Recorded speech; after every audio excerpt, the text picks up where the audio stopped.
then see me from the side. Yeah. Can't you turn it a little? Turn it a little. Yeah, like that. If I look at the audience, what does it look like there? I can't see otherwise. Yeah. That's true. So what is he saying is this is the length. They do not have, unless we move your chair. Now this wire is only this much. Okay. So we can flip the chair a bit. Anyway, you arrange it. You do as you like. For me, it's all the same. So I'll get up so you can move around the chair. Is this okay now? Well, but then if people have, look at my audience here. I'm a person. Move it back a bit. Oh, okay. Then we'll be. Then this is much. This is much easier. Because we went looking back. I'll get the bigger. Yeah, you sit down, Mataji. I will arrange. I'll get the bigger table next time. Yeah. Krishna. The table, I will take. Okay. Yeah, so this looks pretty good. Yeah. Good. Okay, so just we will make it to the circle so Mataji can see us. Okay. We start. Yes. Jaya Radha Madhava Kunja Vihari Gopi Jana Vallabha Krivaradhari.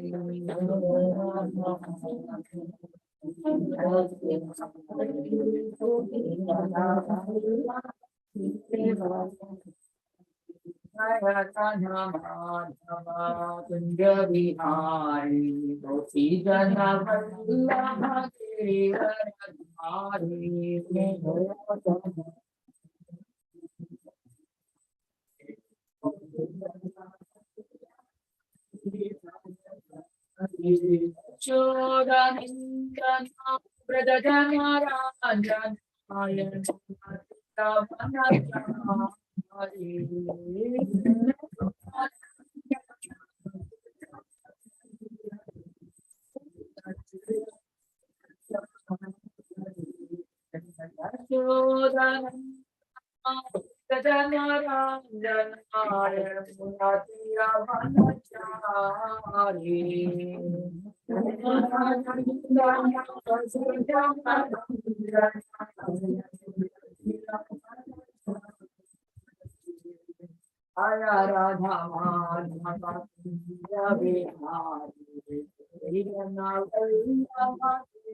Gopijana Vallabha Girivaradhari.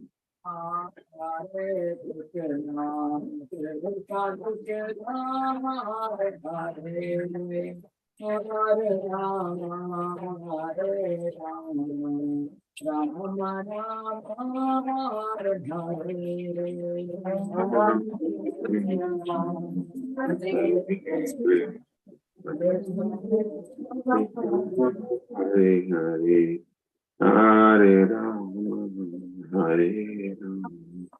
Ram Ram,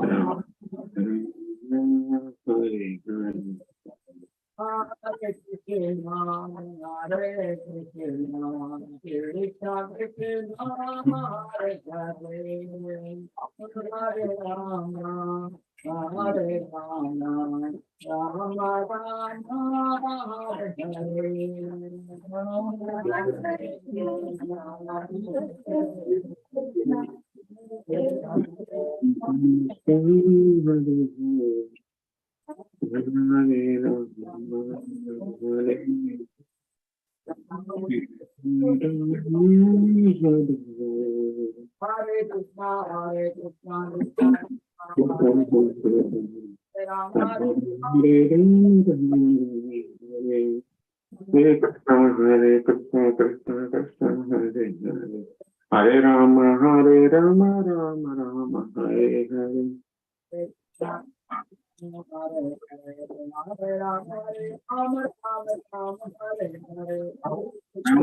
Hare Krishna, Krishna Krishna, Hare Hare.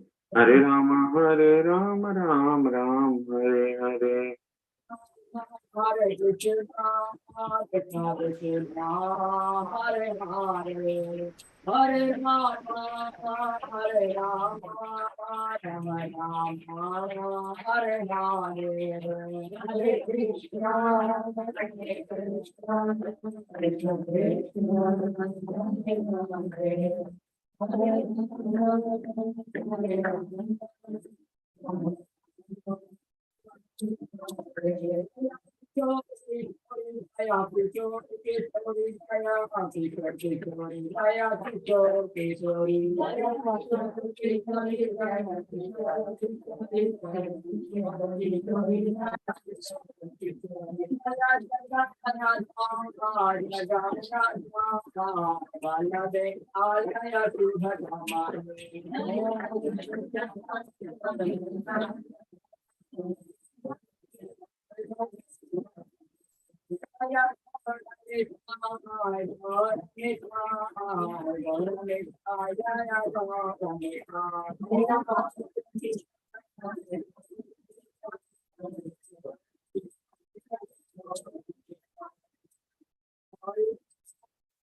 Prabhupada ki, Mahamadi Bhakti ki. Oh, permanently.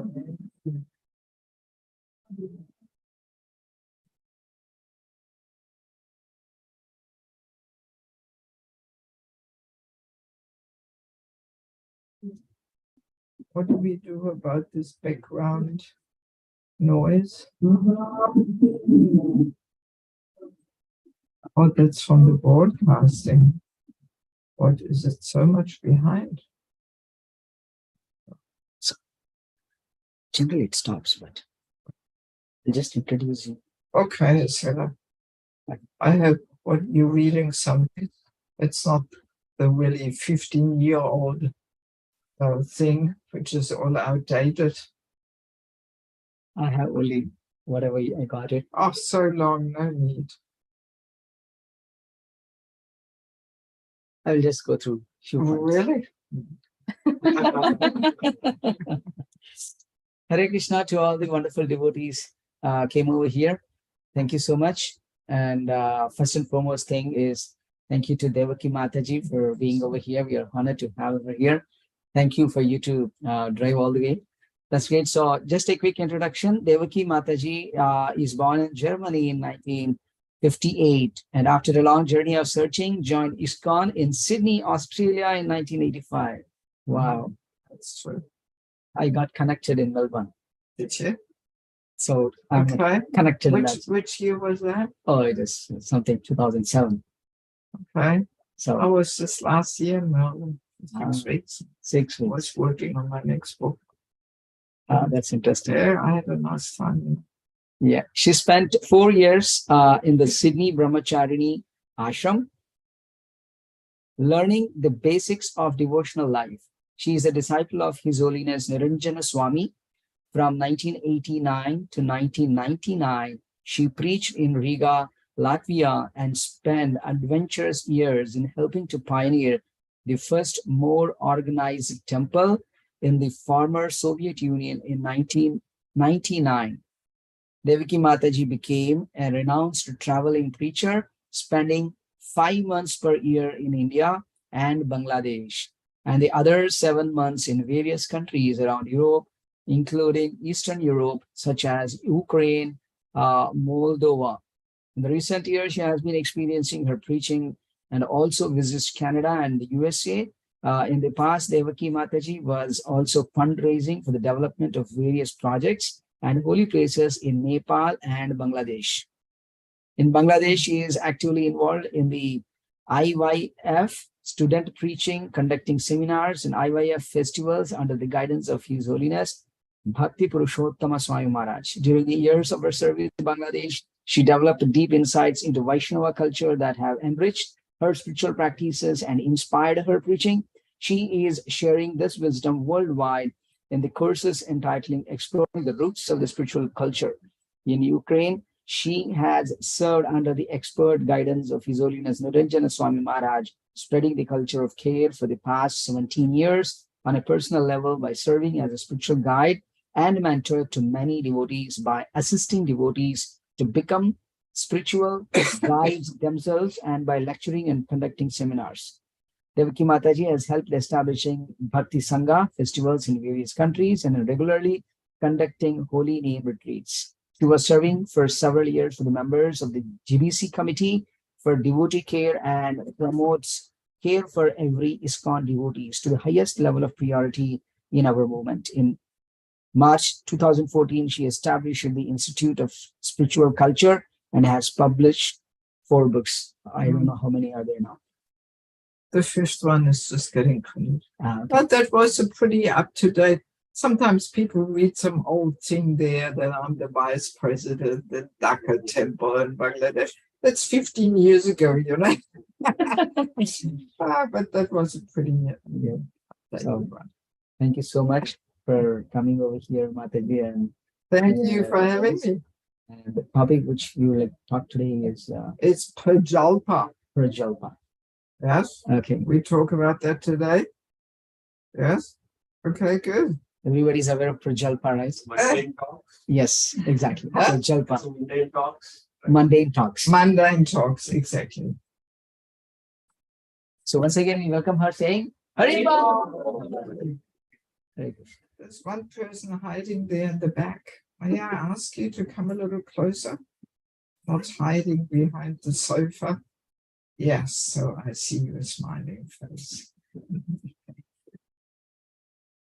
Om Bhagyanti Mandasya Gyananjala Sulakaya Chakshun Malitam Dana Tasmai Shri Guve Namaha Shri Chaitanya Manupasam Sagadam Yanam Swayam Rupakaram Ayam Nanati Swagadantikam Om Vishnu Pada Krishabasa Uttale Shrimate Bhaktivedanta Swami Namani Namaste Saraswati Devi Govani Pacharani Vishesha Shnivari Pachata Vishata Pachakapa Juvasha Kripa Sangevacham Haritana Bhavani Vyu Vaishnavi Vyu Namo Namaha Jai Shri Krishna Chaitanya Bhavanityananda Shri Advaita Gadada Shri Vasadi Gaur Bhaktavinda Hare Krishna Krishna Krishna Hare Hare Hare Rama Hare Rama.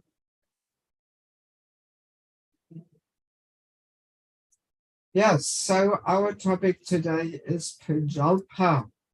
Actually, the full title is Prajalpa, it will destroy this movement. So this is actually a statement Prabhupada made. Yes. And the way I understand it is that it's not a prediction, you know, it will happen, but it's more like a warning.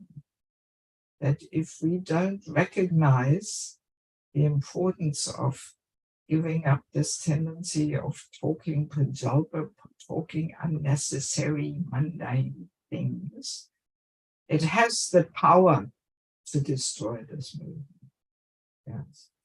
Because it's interesting to understand that the real dangers for ISKCON, for Lord Chaitanya Sankirtan movement, the real dangers are not coming from outside, not coming from outside, but from within. So usually when we have some attacks from outside, they are actually uniting the devotees. Yes. And they unite so that we fight against the attack against Maya, we preach, we unite in preaching, and so on. So the attacks from outside, they are not dangerous, they're not destructive. But what is really dangerous and destructive is the attacks from within. And usually these attacks from within, they're based on prajalpa, on nonsense talk. And I mean, we have some Shastric references, a Nectar of Instruction by Rupa Goswami, verse number 2. He is listing the 6 things which are dangerous, impediments, prajalpa niyama. So there we have the prajalpa. So our devotional service can be spoiled when we become too entangled in talking unnecessarily about mundane subject matters. That's the warning. And I guess we have maybe heard these things many, many times, but yet we don't realize how much of our daily talk falls into that category, right? Yes, we don't even realize. Also, we have Nectar of Instruction, verse number 1. So, we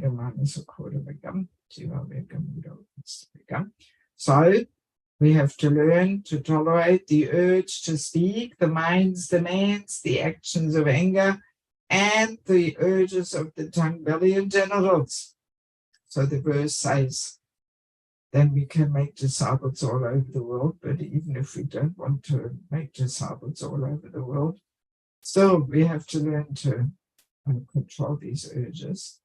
And as we know, tongue, belly, genitals, they are in one line. So it all starts with the tongue. If we don't learn to control the tongue, then belly, genitals will also not be controlled. And yes, we can say the tongue has 2 functions, to eat and to speak. And overeating is also an impediment.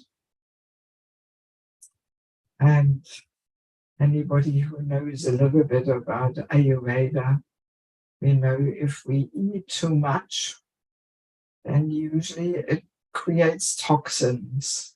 Undigested food leads to toxins, leads to disease, right? So a similar thing is happening on the subtle level of the subtle body too. That all this unnecessary talking that leads to toxins in the subtle body. Yes, it switches on the mundane mind and contaminates the subtle body, So that's why there's no harm, like we sometimes have fasting days, just to give the system a bit of a break, no harm. And like I do like to conduct holy name retreats. Every year I have one in Ekachakra Dam, Lord Nityananda's birthplace. Very nice experience. Over Christmas, 23rd to 27th of December. Please come. It's quite nice. So on these holy name retreats, I always have one day where we have a Mauna Vrata, where we don't talk. Of course, in our seminar, everything goes on as usual, but no private talking. And you would not believe how difficult this is for people, just one day without talking, my God. And people often forget, and then they're blabbering something, and sorry, I forgot. Or I catch people on the phone, oh yeah, it's a holy name retreat, we have Mauna Rata today, it's really cool, yeah. That's like, yeah, but it is always my favorite day, it's so nice and peaceful at Prasadam, everybody is quiet, and our only language is the holy name. We communicate by chanting the holy name. Hare Krishna, Hare Krishna, Krishna Krishna, Hare Hare. Yeah, so it's quite helpful to turn more within. When we stop talking, we can be more introspective and look within our hearts where we stand in regards to our relationship with the holy name, like that. Also, we can understand that the holy name carries an echo called Vani. And this echo is still working on our hearts after we chant.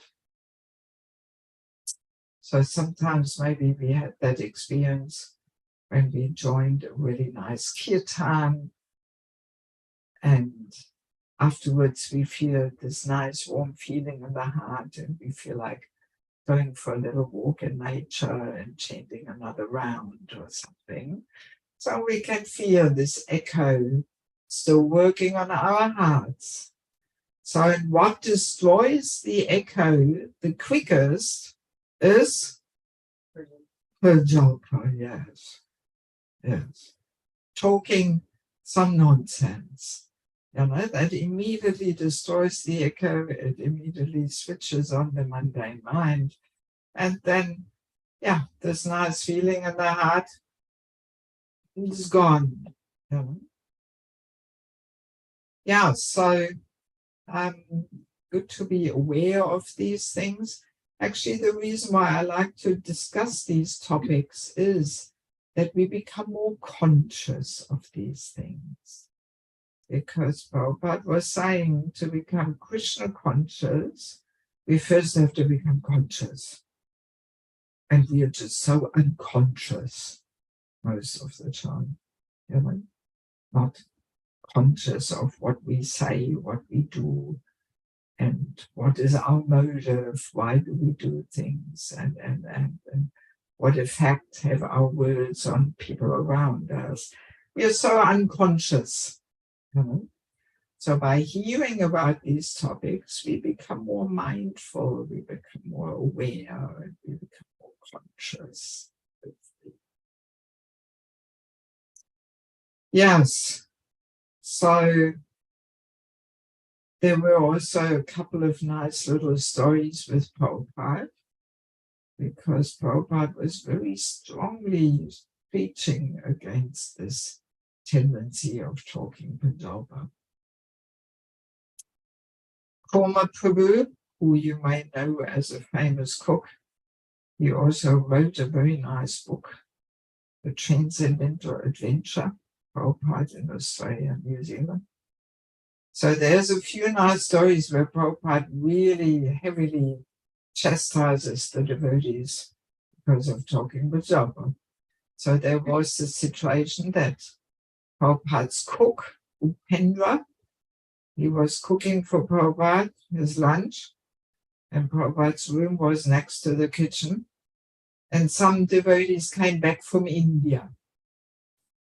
And as it usually goes, the latest news, oh, did you hear, he did this, she did that, this, that, this, that. So there was all this talk going on. Who was doing what, the latest news. So Prabhupada heard it. And he was getting very angry. He was calling Upendra in his room. Upendra, what are you doing? Talking Prajalpa? And Upendra was saying, is talking about other devotees Prajalpa? Prabhupada. Prabhupada, yes. This devotee, that devotee, life is short. Don't waste your time. You know, he was saying when two devotees meet, they should discuss Bhagavad Gita, Bhagavatam, serving the Lord, not this devotee, that devotee. And then there was a similar other situation, also again with Upendra. Seems like he had a strong tendency for talking Prajalpa. So, and that's when Prabhupada said that Prajalpa, it will destroy this move. It was just everything. Yeah, so there are quite a few incidences where Prabhupada was strongly talking about this, the detrimental effect of talking necessarily about bad things. And then there was also a funny story that was somewhere in America when the latest technology of telex machine came out. So of course, telex now is completely outdated. Nobody has this anymore. It was the previous thing to the fax, was telex. I think it was like the first technology where, you know, you could type something in and simultaneously at the other side of the world, it would come out, the message. So, and some temples in America had such a telex machine, and the devotees very excitedly were showing Prabhupada, look, Prabhupada, we have this telex. Isn't that amazing? So Prabhupada, he did like to look at the modern technology, and yes, he was all checking it out. So, and then devotees were suggesting, or maybe every temple should have such a telex machine. Then we can really communicate so much easier. So Prabhupada said, no. If every temple has such a telex machine, you will talk Prajalpa all over the world. That was Prabhupada's going. Yeah, so sometimes I'm wondering what he would say about Facebook and WhatsApp. Believe it or not, I live without a phone. I don't have a phone. I travel the whole world without a phone. Yes, it's good. So I'm not on any of these social media things. And it really protects you from Prajalpa, you know. I'm usually the last person who hears things, you know. I don't get all this nonsense stuff, you know, unless some people think they have to forward it to me and notify me, or they tell me what's going on. But yeah, so it's very, very nice life without a phone. Yes, so distracting, you know, friends. Oh,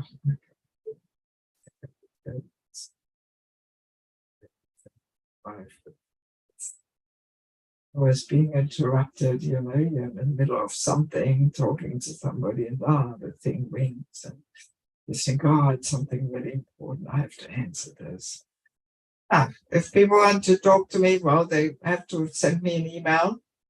And if they want to talk, all right, there's Zoom or Skype, but I only work with appointments. So people have to make an appointment and then just meet. Yes. I mean, in regards to technology, there's also this story with Prabhupada. When Prabhupada moved into his quarters in the Juhu temple, Juhu was just getting ready. And devotees put a phone line into Prabhupada's quarters. You know, Prabhupada never had a phone line in his room. So they thought, oh, this would be nice for Prabhupada that he has his phone there. So then first night, in the middle of the night, the phone rings. Somebody from America just wanted to say Haribol to Swamiji, you know, And Prabhupada got so annoyed the next morning. He said, take the phone line out. I don't need this, Yeah, so I'm not sure if Prabhupada would have a mobile phone, It's so short.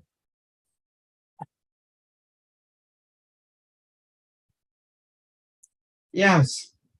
So now there is a nice little book called Bhakti Loka by Bhakti Thakur.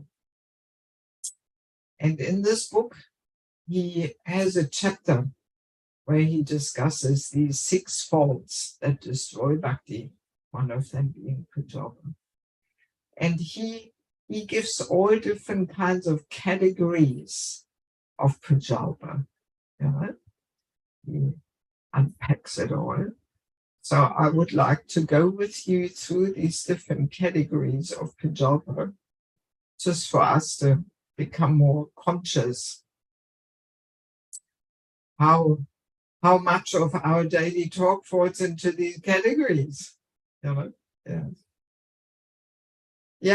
the category number 1 is, let me start like that. Bhakti Thakur says that today people are becoming more and more godless, right? So and therefore their talk is also more and more godless, right? So, and godless talk is Pujaba, actually. Any kind of talk which is not somehow connected with serving the Lord. This mundane talk is actually most likely unnecessary. So it simply comes, it depends on people's consciousness. So as society becomes more and more godless, actually Pujaba is increasing. And interesting to observe, we will discover this, that actually most of the forms of Pujaba, their roots lies in envy. That's also interesting. It comes from envy. And that, of course, makes it also very contaminating, because consciousness travels on sound vibration. So whatever sound comes out of our mouth, either through talking or through singing, consciousness travels on that sound vibration. So that's a quite interesting thing to understand. That's why we avoid non-devotional music, or this Bollywood music and all these kind of things, or rock music, because, the consciousness of those people singing it travels on the sound vibration coming out of their mouth. So, if they're godless, if they're full of lust and greed and envy, so then this consciousness travels on the sound vibration and affects our hearts. So, and naturally, if there's some envious talk going on, then this envy travels on the sound vibration and also contaminates people's hearts. That's the amazing thing in kirtan. If kirtan is chanted with pure devotion, then this pure devotion travels on the sound vibration, lifts our consciousness and purifies. Yes. So now, the first category which Bhaktivinoda Thakur gives is simply useless talk. And he puts into that category, like different stories, novels, which have nothing to do with Krishna consciousness, Or he even puts the news in that category too, the newspaper, Newspapers are also already outdated. I think not many people read the newspaper anymore. It's all there on internet. In any case, the news, the worldly news, this can fall into the category of Pradalpa, believe it or not. Yes. So, of course, we may have to know some little bit of news, some minimum, what's happening in the world, especially if we're preaching, if we're a leader, or we may have to know because of our work or something.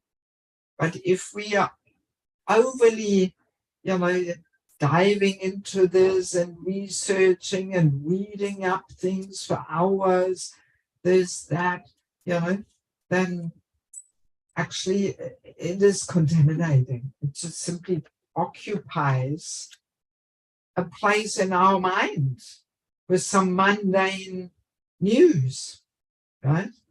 Yes, and then naturally there's less space there for Krishna conscious news. Yeah.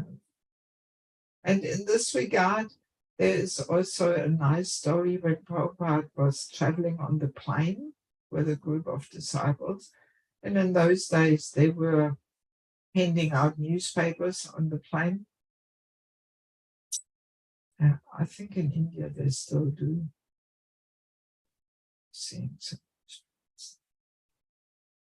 And in any case, so the devotees were reading the Time magazine, which is known to be a very, critical and good magazine. So when Prabhupada saw the devotees reading the magazine, he was saying, let me have a look at this, and he was flicking through the pages of the Time magazine. And then he was making the statement, he was giving the magazine back to the devotees, and he was saying, actually, devotees should not read this. And then he said, it makes this world look so real.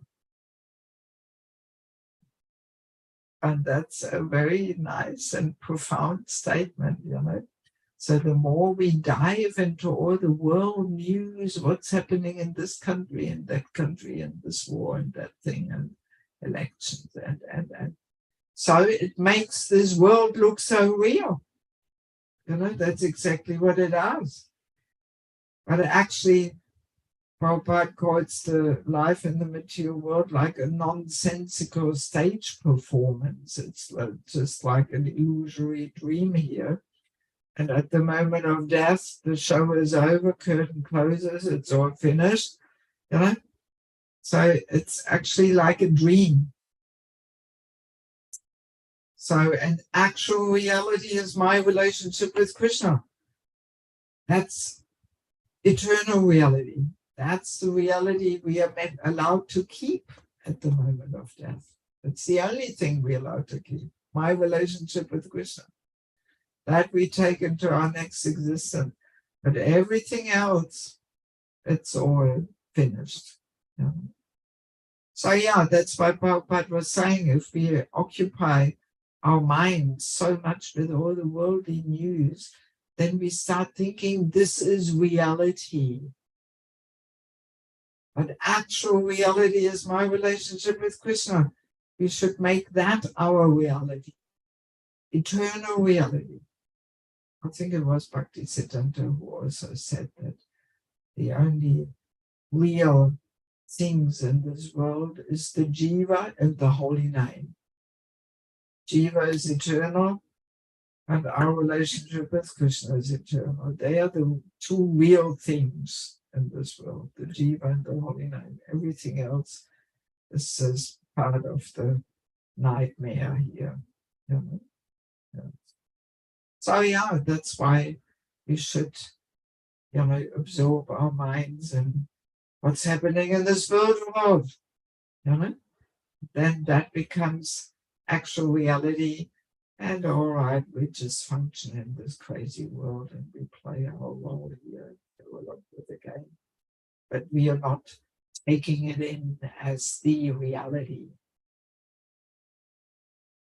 And I mean, I remember for many years, I was never looking at the news. I had no clue what's going on. And it was sometimes a bit embarrassing when I was in Synchrotron or something. And then people were saying, oh, yes, the elections in the US, and elections in the US. I had no clue, what was going on. No clue. People were sometimes wondering, which planet are you from, You don't know that there are elections in America and all this, Yes, and actually, I only started looking at the news regularly when this first little unrest, this first war started in Ukraine in 2008 or so. Because I've been going there for over 20 years. And I remember I was just getting ready to go to Ukraine, and devotees were saying to me, what, are you going to Ukraine? Don't you know there's a war? And, so I thought, okay, let me better have a look what's going on there. But I went anyway. And yeah, from then on, I started looking at the news, And I can feel there is some change in one's consciousness, I wish I could still be in the old days where I wasn't looking at the news and then there was simply not so many other mundane issues in the head and all this. I mean, not that I'm so absorbed in it, but usually when you look at the news, you actually know enough just by looking at the headings, You don't even have to open up the article and read the whole thing. Just reading the headings, you know enough. And that takes not more than 7 minutes or what. Yes. So in other words, we should keep our absorption in the world news to the bare minimum. Whatever we need to know to perform our service and our duties and so on. So no need to research things and get all into it and discuss it all. And, oh my God, it's very pitchful. So then the next category is arguments. Just arguing. Usually they're silly, stupid little things, especially in family life, also married life. So much opportunities for arguing over things, right? Yes. And actually, with these arguments, we can say we are wasting the mind's strength. The mind has some power, some strength. And by engaging in arguments, we're simply wasting the mind's strength. That's what Bhakti Thakur says.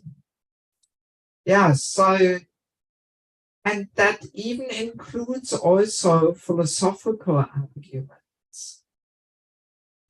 Yes, because when we argue, we are not in a humble mood trying to find out the absolute truth, but we basically want to get our point across, right? And there is the false ego involved. We want to be right. So, and it also comes from envy because we want to, we want to reduce other people's importance. We want to establish ourselves in a superior position. That is envy. Actually, tomorrow at the Sunday program, I want to discuss this topic of envy more deeply, because this is also relevant for people who may be coming for the first time, to the temple. It's relevant for everybody. It doesn't matter whether you've been around for 35 years or one day. The topic of envy is relevant for everybody, and everybody gets something out of the discussion, Yeah, so this argument, this tendency to be quarrelsome and argue, this comes also from envy, that we want to put other people down and we want to be right with our superiority. And yeah, so devotees should stay away from this. No need. also in married life. And I mean, if the wife is clever enough not to answer back, then usually there's not much room for arguing, right? I mean, he can't argue by himself, right? And if the wife is just not taking the bait, That's the problem these days, right? is it? He's speaking out of experience.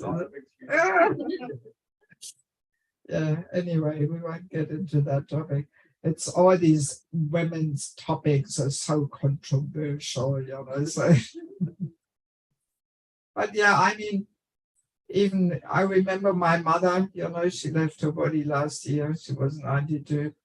She was pretty clever, That generation, even in Europe, people were trained like that, the women, not to argue back. And so even if he goes on and blah, blah, blah, so you just let him talk, Sooner or later he will get it off his chest, he will calm down.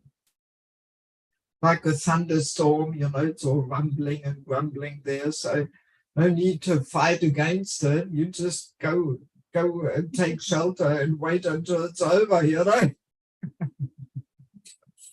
So in the elder generation, my mother, she also practiced this. I never saw my parents arguing. Never. If they had some discussions, they were doing it behind closed doors, not in front of us kids. But yeah, my mother was smart enough, to know when it's better to be quiet. And so then there was a very nice, peaceful atmosphere in the house, Yes. Anyway, so next category is gossip, meaning talking about others without reason. Of course, we think we have a reason. We always think we have a good reason, but no, usually we don't. And discussing other people's character. Of course, if we glorify devotees, no restrictions to that. We want to talk about the good qualities and the nice services devotees do and good character they have. Right. That's uplifting to the consciousness. But gossip means we like to talk about people's shortcomings, about people's bad character traits, and just, discussing what he did, what she did, and. So yeah, this is completely contaminating. It actually creates often all kinds of misunderstandings too, all this village talk and my God, I mean, it's especially also prominent in rural communities, where people live on the same property. Like during pandemic, I got stuck in Europe. I was actually coming from India. I only wanted to stop over 5 days in Germany, and I had a flight to New York. And exactly then the borders closed. So yeah, but it was actually good. So Germany was not so heavily restricted. I could still travel around the EU, and so it was good. It was the best place for me to get stuck. But first, when it all started, I was also, everybody was a little insecure. What's this going to be like here now? What's coming up here? So I was spending quite a bit of time in different rural communities, just getting out of the city. And there I experienced this. When you stay longer in a rural community, you hear all this gossip and talking and this and that. And it all goes in circles, and everybody puts their little 2 bobs worth, adds to it, and then something else comes out. And then it goes again in circle. Oh, why did you say this? I didn't say that, and it wasn't like that. And then, oh my God, real village talk, I guess here in Chicago, maybe it's not so Or well, maybe it's also a village, huh? I don't know. Huh? Maybe more. Yeah, and I mean, of course, these days, internet is facilitating all this nonsense talk like anything, you know, all this gossip and really, yes. It's really, it's so dangerous for our spiritual life, really. Yeah, so often, you know, why do we talk about others and discuss their character? Again, there's envy behind it because we want to establish our own reputation, you know, and we put other people down and you know, we say, yes, by pointing out their faults, we basically say, oh, I'm better, I don't have that problem. And so very destructive, you know, creates a lot of negativity, negative energy, hatred, pride. Oh, you know, terrible. Spoils relationships. Yeah.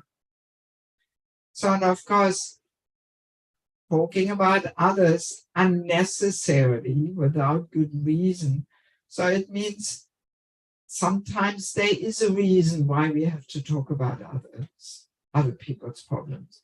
So if we are in some leadership position, we are, you know, department head or mentor, counselor, Bhakti Vriksha leader, whatever.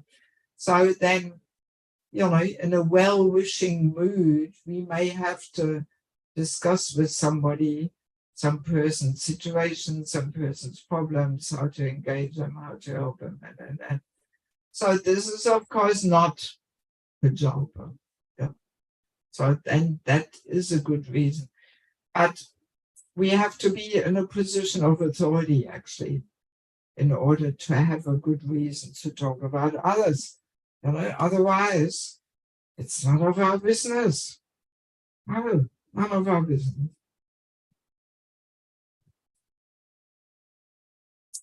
And I mean, also in this regard, interesting to understand how these days it's so difficult for devotees to keep things confidential.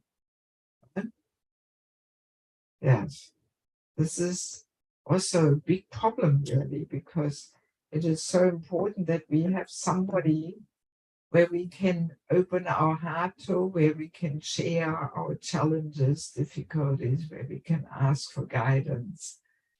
And one of the main reasons why people are hesitant is because of this lack of confidentiality. And people are afraid, if I tell this to one person, then the whole community knows. So I was contemplating, why is it so difficult for people to keep things confidential? And then the thought came to my mind that there's also, again, the false ego involved. That we want to be the one who shares the news. Yeah? That, oh yes, I know something which you don't know. And I'm such a confidential associate of this person.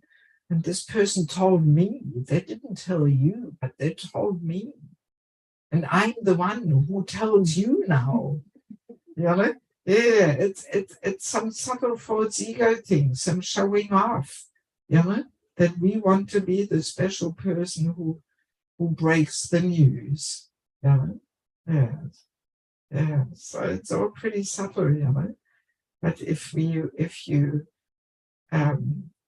catch yourself talking about things, you know, to others, which you should be keeping confidential. If you really look within your heart, you can detect there is this tendency you want to show off. And that's why you're saying it. Just to be special and to know something which other people don't know. You know? Yeah, it's definitely there. Yes. So then we also have one category which is fault finding. We're all pretty good at that, I think, right? Finding faults. Yes. Oh, hang on. Yes. Yeah, we missed one, so I'll go back to that. Okay, fault finding. So, first of all, very often the psychology of fault finding is that we actually project our own problems into others. You know? We also say pointing finger at one, 3 fingers point back. Yeah, so that's the psychology of it. And again, why do we like to find faults? It's because we want to put other people down. We want to minimize their importance. We want to establish our superiority. So again, there's envy behind it. Yeah. And I mean, it's interesting. Our previous Acharya Sridhar Swami, he makes this statement. He says, whether it is true or not, talking about faults of a devotee means to blaspheme. Yes. Even if it's true that the person has a certain fault, still, it doesn't give us the right to talk about it.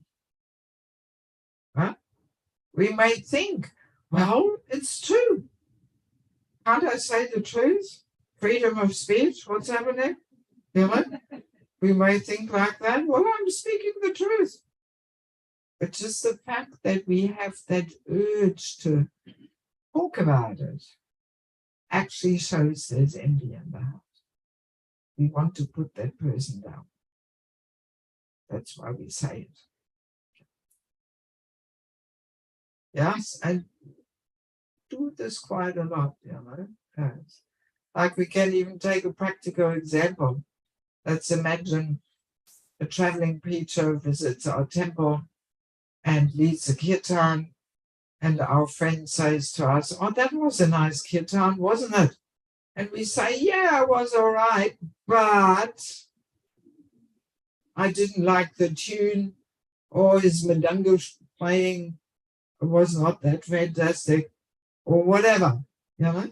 So even if it's true that his madanga playing was not so good, but just the fact that we want to point it out shows that we are envious, actually. In other words, we say, if I had let the kirtan, my madanga playing is much better, or whatever. Yeah, so, and we may discover that we do make such comments quite frequently, and we don't even realize, we don't identify it as being prajalpa and coming from envy. We think, oh, well, I'm just sharing with my friend here my opinion about the kirtan or what, you know. Yeah, so that's why, you know, our great souls in ISKCON, you will never hear them talk bad about us. Never. Never. Even though they also see that we all have so many shortcomings and faults and all that. It's not that they're blind and they don't see it. But no, they don't talk about it, because if we talk about the negative thing, it only magnifies the negativity, right? It's not helping anybody. It's not uplifting anybody's consciousness, not our own, not those people who hear it, not those person who we talk about. It doesn't uplift anybody's consciousness, just talking about person's faults, you know, even if they're true. Yeah, so it just magnifies negativity. No need, useless. Yeah. Yeah, so it's good to be very clear. So then another one we have, that is debating. Debating falls into prajalpa. Yeah. I mean, debating we can understand is like a more intense form of arguments. You know, it's a little more ego-driven, debating who is right, who is wrong. You know? And yeah, because it comes from false ego and envy, they're good friends, they like each other, you know, so contaminating. And very often these things take place over the internet, you know, is debating. That, let's say, you know, one person makes a statement about something, or maybe about somebody, maybe about ourselves, and then we feel, well, if I don't comment, then everybody thinks this is true. So I have to say something about this, right? So then we say something, we respond, then the other person makes a weapon out of it, boom, throws it back at our head, you know? And then again, what to do? Shall I just be quiet now, or should I respond? You know? And then again we say something. Oh, it goes on and on and on. There's no end to it. You ever found yourself in such a situation? Yeah? Yes. And maybe we remember this ugly feeling in the heart, you know, that we really feel all horrible, there's all this negativity there, or this aggression and anger, you know. So that's the contaminating effect of these false ego battles. You know? So as devotees, we should not take part in this. Hare Krishna, all glories to Srila Prabhupada. Boom, finished. No need, you know? Yes. Very easily we get sucked into these things, and then, it's so difficult to get out, you know? Or even, you know, I mean, I do have a Facebook page of my Institute for Spiritual Culture, and sometimes people comment there, you know, some silly, provocative comments or something. So then sometimes I'll comment on it, and then then I'll just keep quiet, let them talk, you know. Yeah, better not to get sucked in. It doesn't lead anywhere, because people don't want to find out the absolute truth or something. They're not humbly inquiring, but it's just they want to get their point across and win the ego battle there. So many.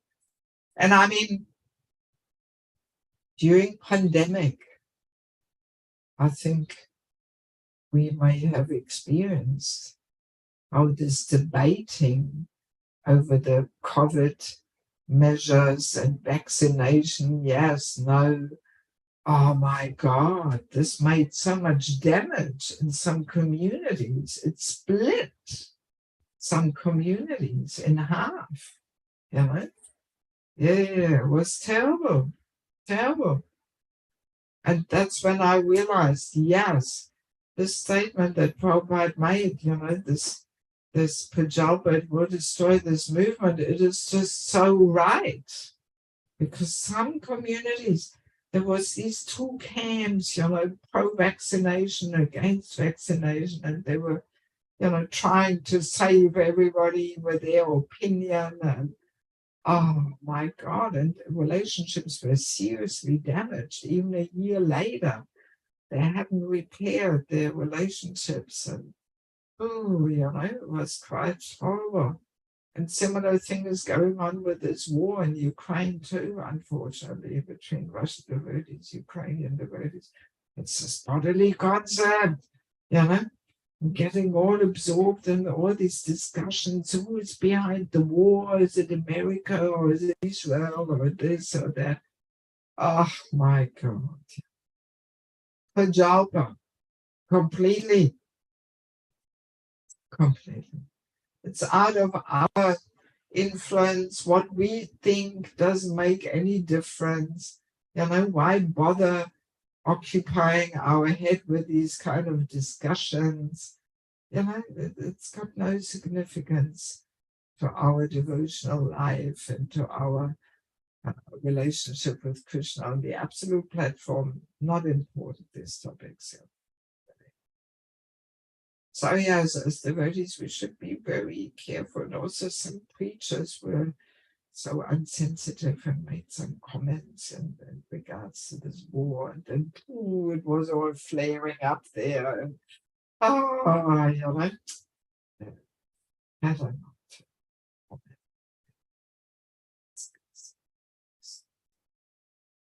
So then another one is speaking falsehoods, fake news. Also one category of prajalpa. Big thing in the secular world. Seems like it's some people's main occupation just to, spread fake news, right? Make all kinds of fake videos and all this and just misinform people and create,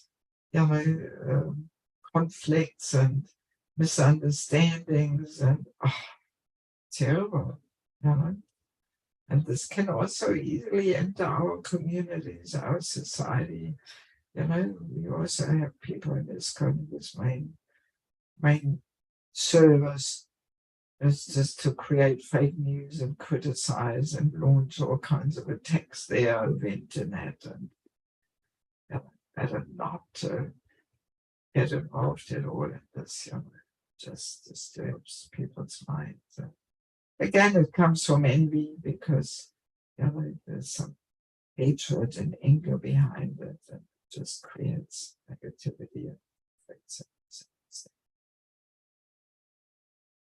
Yeah, and then also to blaspheme devotees. This is also one form of prajalpa. First offense to chanting the holy name, to blaspheme devotees who've dedicated their lives to chanting the holy name. Yeah, I mean, sometimes I'm wondering how devotees are not afraid of committing this offense when they often talk about others and criticize them, blaspheme them. We should be afraid of committing this offense. This is the mad elephant offense which destroys our bhakti ladder there. And so we should be very careful. And as we said, even if it is true, right? Just talking about a devotee's faults, that already in itself is blaspheming. Actually, in the Manu Samhita, there's one statement that when we see a devotee and we are not happy, that's already an offense. It shows already some envy there, I'm sure we all have people in our lives where when we see them, oh no, not that person, let's quickly, look the other way and turn the other direction. I don't want to talk to that person now. Yes, it shows there's some problem in our hearts there, Yes. Yeah, so we have to be careful, With all these kind of negative luggage, we cannot go to Goloka Vrindavan.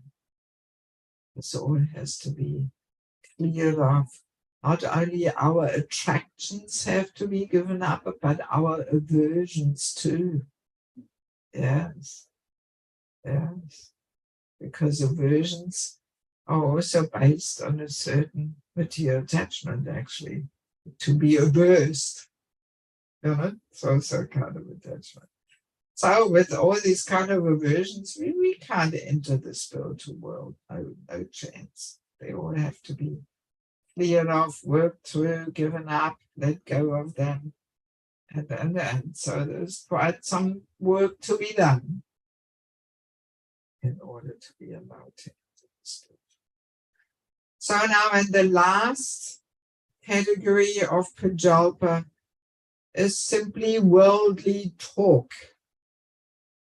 So, even any kind of faculties, any kind of parts of knowledge, unless we connect it somehow to devotional service, devotional life, to preaching, like archaeology or biology, astrology. So these things we can somehow use in preaching, But if we are just, all into mathematics or whatever it may be, physics, chemistry, just for the sake of the science or something, it actually is also worldly talk. It's Pujapa, if it's not somehow in connection with Krishna, Yeah, so we have to be careful that we don't get sidetracked and absorbed in all kinds of mundane knowledge. And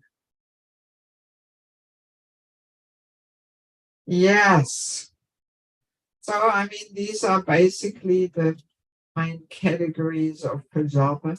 Maybe I can mention one form of Vaishnava etiquette, also one rule, like when there is some disagreement on a higher level. Vaishnava etiquette says that we should not take sides.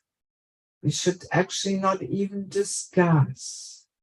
We should not pass judgments, because we cannot fully understand what's taking place on a higher level,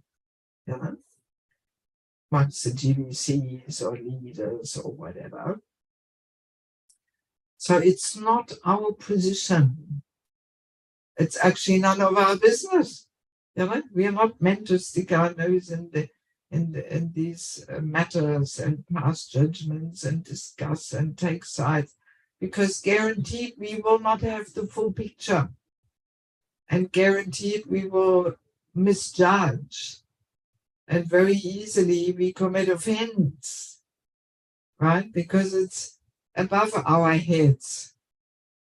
But we do this all the time, Yes. Again, through internet, we hear all kinds of things going on in ISKCON on higher levels there. But it's not in our circle of influence. It doesn't matter what we think, doesn't make any difference. Our opinion, who cares? So we should not indulge in this, and definitely not pass judgments. Yes. So very important, because I mean, at the moment there's all kinds of things going on in ISKCON in different parts of the world, and best to not absorb our minds in it. It's not our service to be involved in these things. And we've got enough to work on our own hearts and our own service and our circle of influence. We should stick to that. We should stick to that and leave it up to the senior devotees to work things out and so on. Of course, if we see something alarming in a senior devotee, then it is our duty to report it to their authority. It's also Vaishnava etiquette that we are not meant to approach the person and confront them. It's not our business, because otherwise, if that rule of Vaishnava etiquette would not be there, then very easily we could become fault-finding. Then we always try to find faults in seniors, and we think we have to correct them and all this. So, this is inappropriate, So therefore, this rule of Vaishnava etiquette is there to protect us from this tendency, because we have the tendency for fault-finding anyway, So in order to help us give it up, we have these rules of etiquette. So, but if we see something alarming in a senior person, it is our responsibility to report it. And then we leave it up to that person to deal with it. Then we've done our duty, and it's up to them. Yes. So that's important to understand. Okay, so let me see if we have any questions, any topic for discussion.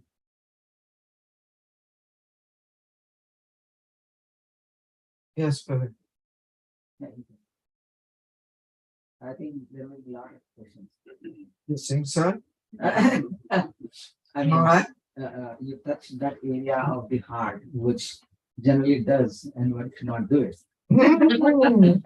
Yes. Now, everything applies. I think the mundane talk, the gossip is generally a dangerous thing. That is definitely for sure.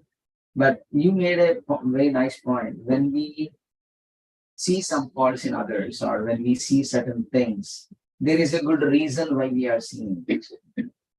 And depending on the position of a person, for example, if he's a leader or managing a show, then he has to definitely do brainstorming on this. A group of people might have to discuss together, and still they see that it's a pressure. No, but I said, and it's not your job.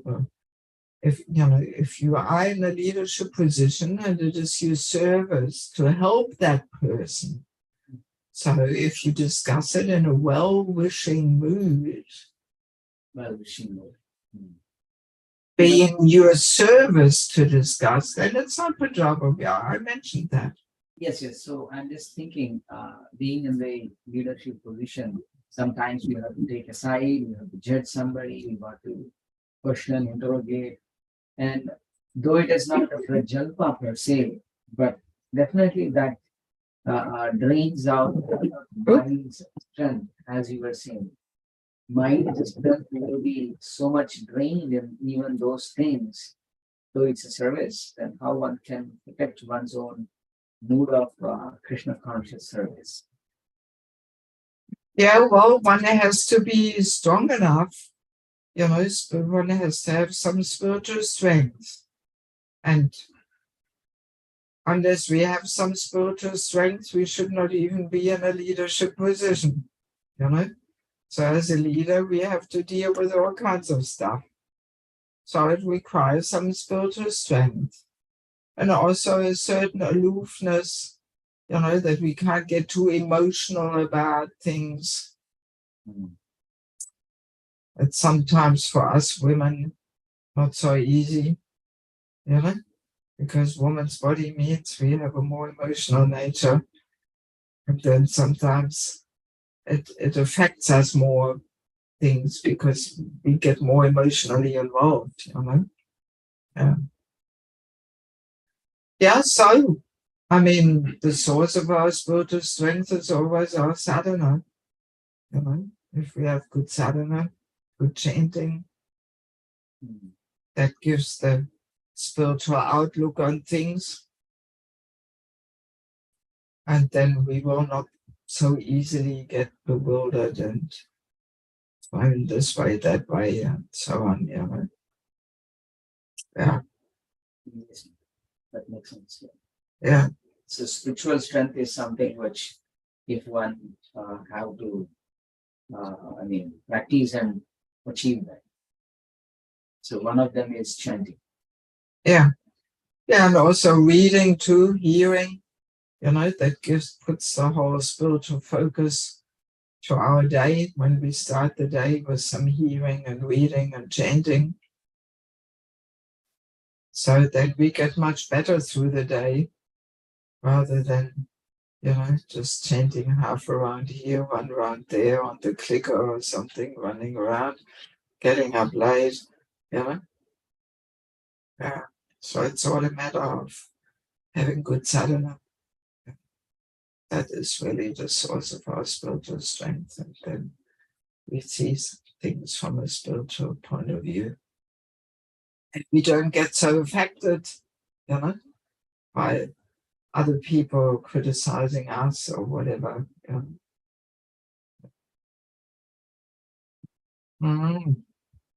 Yes, thank you. What else? Hare Krishna, thank you for coming. It's a wonderful session and a lot of takeaways. So in the initial phase, when there's a lot of information coming in, right? When we are starting the journey of Krishna consciousness, there are like so much of information flowing in, talking to the different devotees, hearing the lectures, attending the temple programs and all that, right? So end of the day, there are a lot of to-dos. So A lot of to-dos, I mean, today you talked about to-dos. to-dos, right? So how do you process, how do you digest that and apply to you, which is relevant to you at this stage versus, if you're not able to follow that, how you don't get into that and get deviated from it? What to take, what not to take? Is there any starting point, or because sometimes it carries me away, thinking that, there's so much of things to do, but I'm not able to do at the same time. Yeah.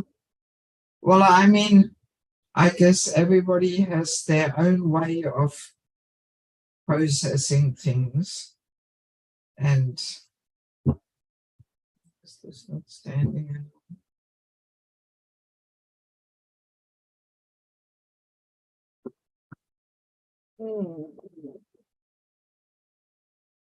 Exactly.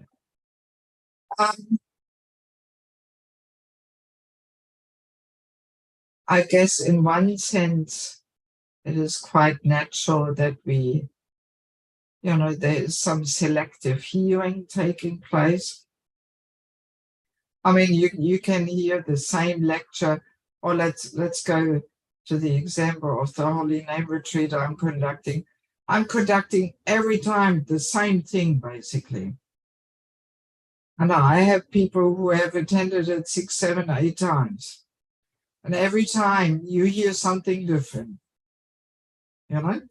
because we hear, according to our own consciousness, thoughts, ego, material attachments, realizations, they all act like certain filters. So we hear every time something different, actually. Things are flying past our ears, So many things fly past our ears, but then some things, they get stuck, and they affect us more. So I think to some extent we all have our own personal selective system there, but we can't rely on this only because, it's only human nature that those things which infringe on our material attachments, we don't like to hear them, So that's why we need guidance. We need a mentor. Actually, this is what this book is all about, sheltering relationships. It's not about married life or something, but it's about mentorship. Yeah. Very important topic. We have lost so many devotees in this country because we have not understood the importance of mentorship. So just to have a guru, Diksha Guru, Shiksha Guru, not enough. We need somebody on a more regular basis who can help us to balance our spiritual life, who can show us how to really step by step move forward. Because otherwise, if we don't have that, then very easily we can also stay in our comfort zone and then we become stagnant. And sometimes we find people come for 30 years every Sunday to the Sunday program, but nothing much is happening in their life, no deeper relationships. They may even help a little bit, serve out prasadam, clean the floor, go home, but that's it,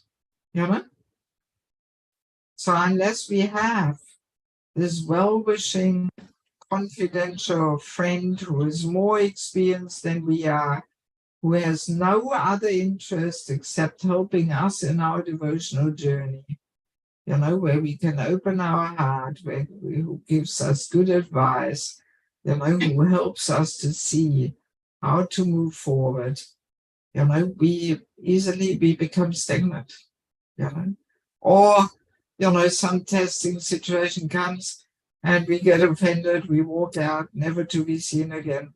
Happens quite a lot, Yes, and then other people will say, oh, he's just a Maya.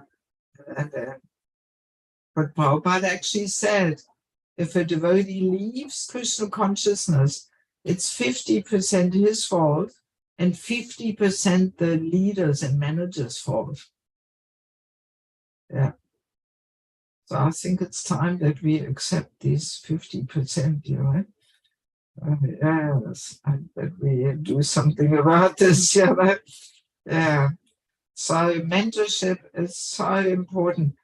And of course, often we understand here, this is Bhakti Vriksha group, so in the beginning, it is very natural. Yes, I'm a beginner, I need a mentor.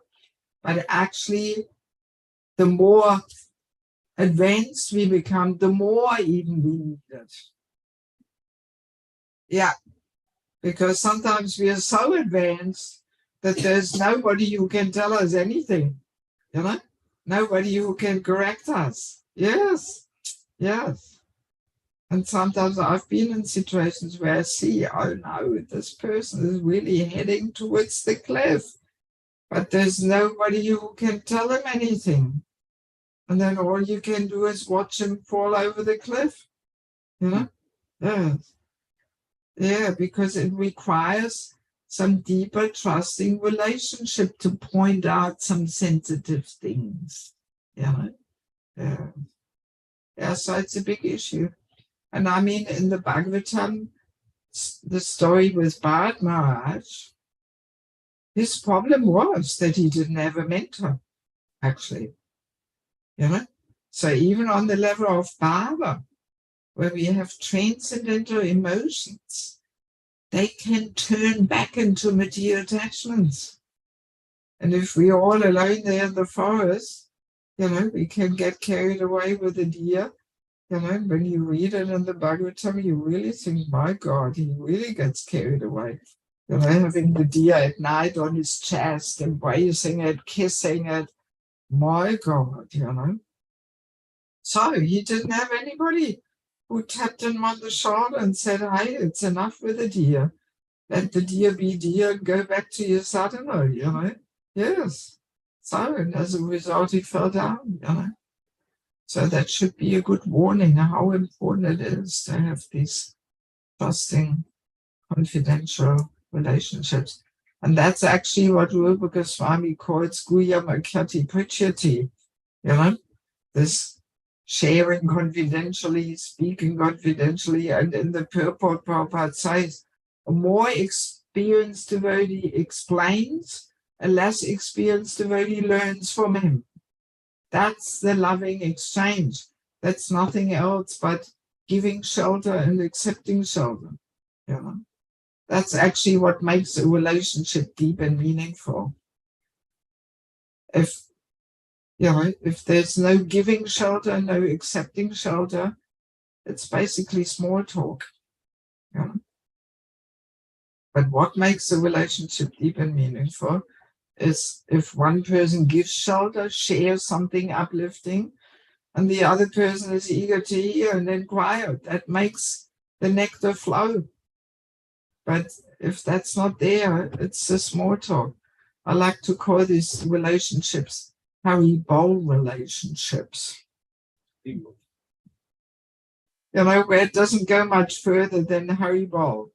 Hi, Paul, nice to see you. Yeah, how are you? Yes, I'm running. I have some seva in the kitchen. Haribol, see you later. So, all right, at least we say Haribol. It's a good start. But at least we have to have some relationships in our life which go a little deeper than that. Yeah. Yes, and I mean, I'm with a third Diksha Guru. I was Bhavananda disciple. I joined in Australia in the zonal Acharya days. So I was disciple of Bhavananda. Yes. And Swami, I think he wasn't even sannyasi then when I joined. So yeah, he didn't initiate then. So I was Bhavananda disciple. Then I took reinitiation of Papa Vishnu, former Swami now Peru. Not sure you know him. Yes. He's still around. He's preaching in Thailand. Yeah. I didn't know about that. Yeah, well, I see him practically every year in Maripur and Vietnam. But, he's not guru, he's not sannyasi, he's not GBC anymore. He's in white.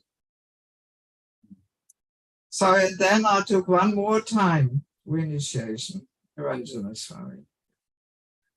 And actually, we had so many wonderful personalities who could not maintain their ashram and their position as guru and sannyasi. And they all had one thing in common. They didn't have sheltering. They didn't have, anybody amongst their godbrothers to really open their heart and share their difficulties and accept some guidance. Yes. So it just shows, we lead a dangerous life if we don't have such kind of relationships. Yes, brother. So this very point would struck me when you came last time also, Mataji. I think we had a Sunday feast, or I don't remember where I think we had a whole seminar on this. Yes, exactly. Yeah. So it was so touching, actually. Mm. Mataji, you gave the same example of Bharat Maharaj again, and you also told even a sannyasi in a stage, he has to take a shelter of another sannyasi. Yes, yes. We never know with our mind and illusion. Yes. We never know whether I'm being right or wrong. Exactly. Someone has to guide us. Yes. Yes. That was a very, very powerful statement, I guess. Yes. Yes. And my question here is, Mataji, given that there are so many people around us who are preaching us, right? There is a Shiksha Gurus, there are Diksha Guru and Shiksha Gurus, advanced devotees, somebody is talking on so many different topics, somebody is good at speaking on this and this and this. How should one really select, who would be the right person who can honestly, with all maturity, and you said confidentially, he can still guide me in every step of my life. It is sometimes very, very tough. And I see there are initiated devotees, and who behave in a way, and it's so cheap, that is so silly, that is fault finding, so many things. But they never have taken shelter of anybody. Shelter in a sense, if I'm doing something, it is me or my mind which is doing like this or which is thinking like this. But hey, hold on a minute. Whether I'm thinking right, whether I'm selected, chosen the right thing or wrong, whom should I go and ask? That's a common question, I guess. It is sometimes very tough. And selecting a person, sometimes a person, at least I see that someone who is a guru, who is very heavy, who can find a fault in me, who is a person who is a well-wisher with a well-wishing intent. He's trying to take my mistakes and tell me, hey, this is what is wrong. But not everybody will like that. How do we really select? What is the right criteria? Well, first of all, we have to be convinced that we need mentor. I think last time when I was here, I didn't have this book, right? I think I only had the first one, Spiritual Culture. I think so. Yeah. Sheltering, I don't think so. Yes. Yeah. Yes. Now, when you read this book, you will be convinced that without having a mentor and eventually becoming one to others, we actually cannot make advancement. Makes sense. I'm looking at it from all different angles, just to clearly establish this. It is quite deep and interesting, because, for example, in order to really make progress, we have to serve with heart and soul. We have to give our heart and soul, our very everything in service. But we can only give our heart and soul in service if we are sheltered. Otherwise, we will be holding back. we will be thinking, hey, where am I here in this game? Who is taking care of me? Because naturally, when we give our heart, we put ourselves in a vulnerable position. So unless we are sheltered, we actually cannot serve with heart and soul. So, and unless we serve with heart and soul, Krishna will not reveal, and Krishna will not give a taste. And then we lead some humdrum life there.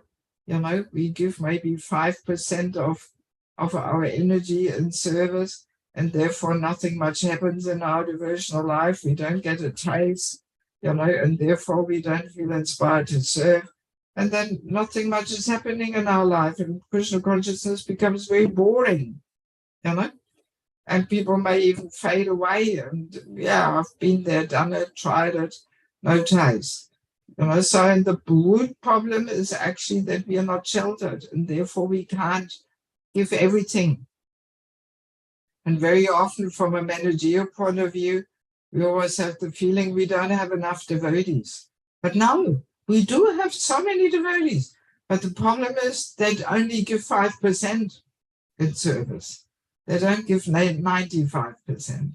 They're holding back, you know, and therefore we think, oh, we need more devotees.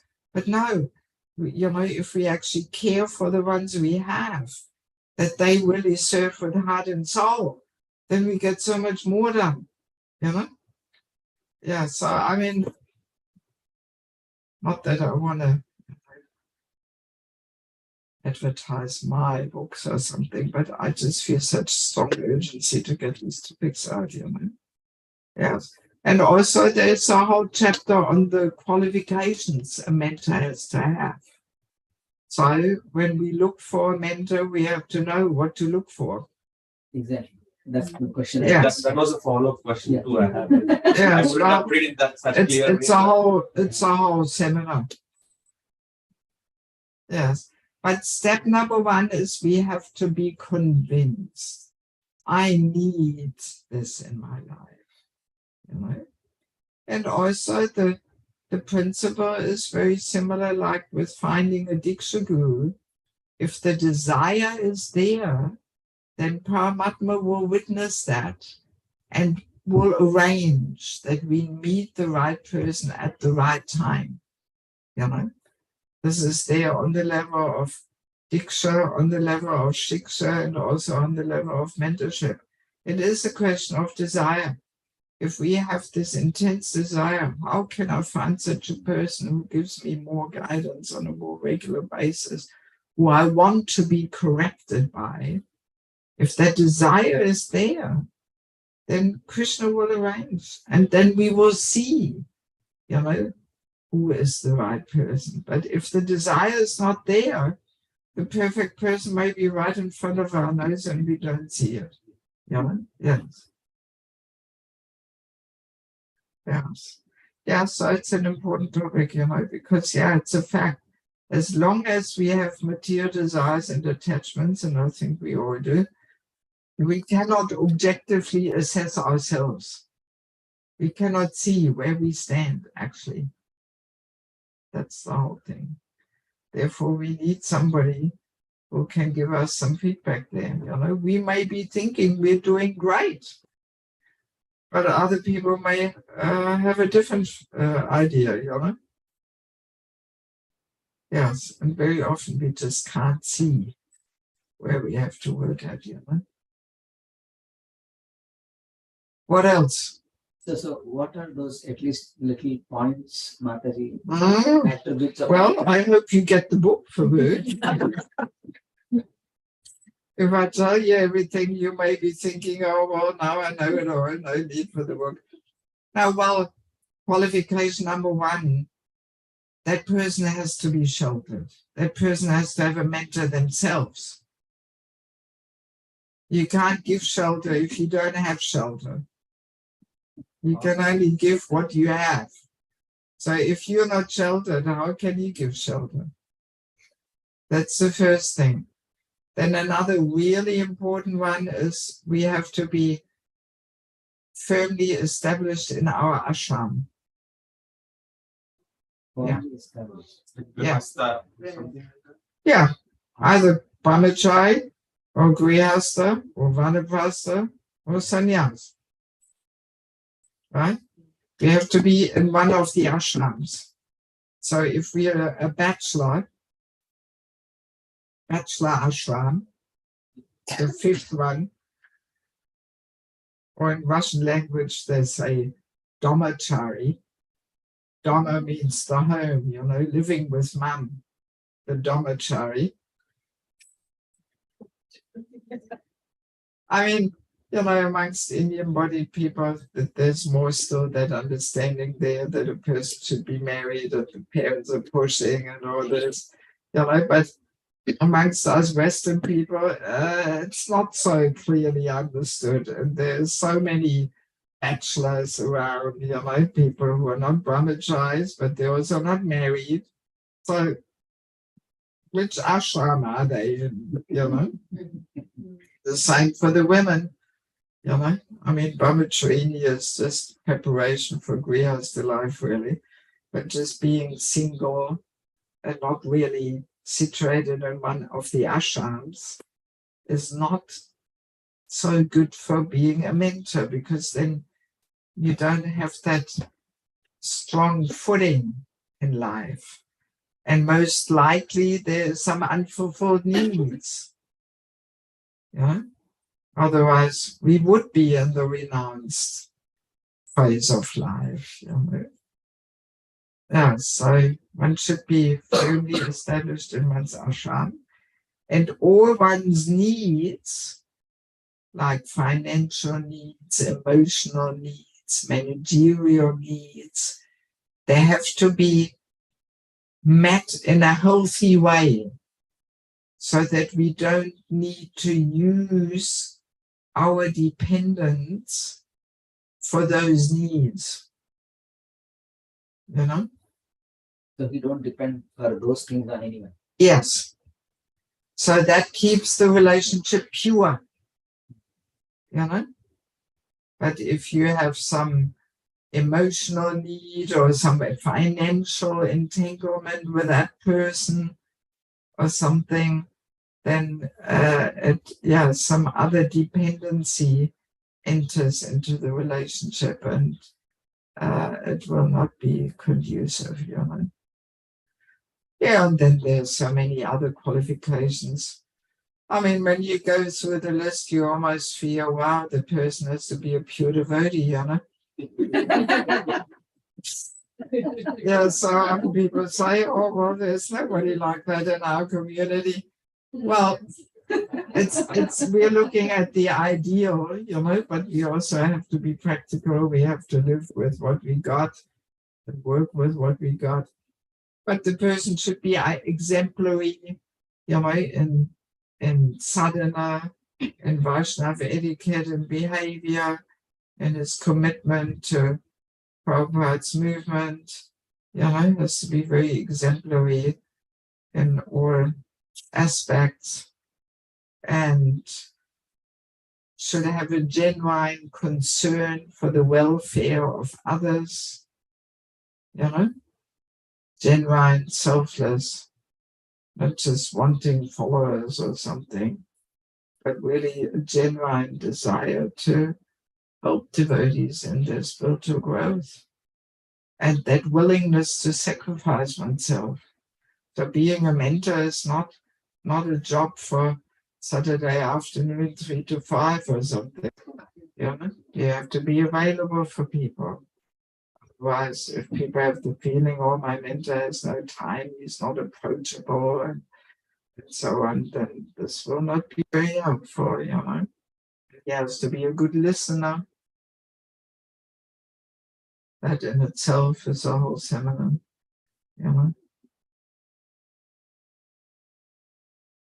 Yeah, they have given us time about when we want it from them. Yeah. But in US, after coming here, we don't see that. They are very time. They give this time, and after that, even 1 minute, they cannot spend with us. Sometimes we see that.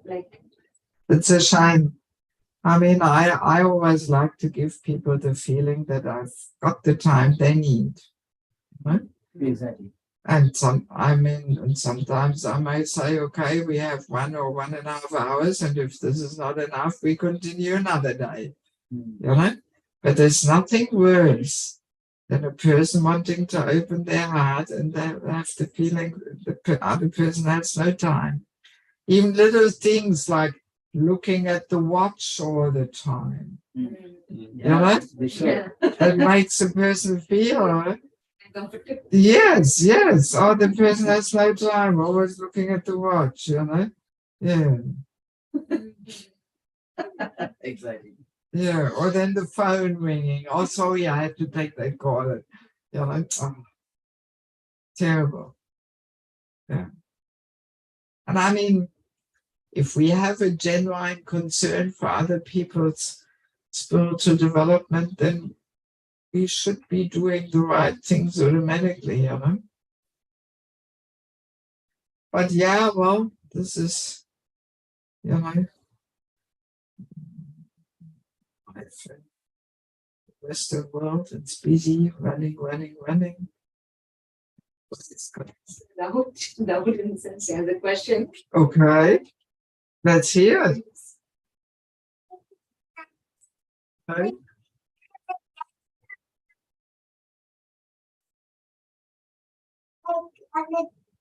On the day when we have to only say the Hare Krishna Mantra, now can people say Hare Krishna Mantra in like a mood, like in an angry mood, or like She wants to ask if I get angry on some other person. So can I say like like she like angrily can we chant holy name on that person because we don't talk on that Maunarata, right? So we don't talk. So we chant only holy name. On the So Maunarata. yeah, on that she was asking like so can we do that? So you're gonna try this with your mom, are you? I mean, at least we're chanting the holy name, It's something. Really good fun. But maybe our anger will go away when we chant, even though it's an angry mood. But yeah, I mean, usually in the holy name retreats, I hope there's not so many situations where people get angry and want to express their anger. But yeah, I mean, at least we chant the holy name, So you can try. Next time you get upset, you chant. Okay? How old are you? 9. Already young lady.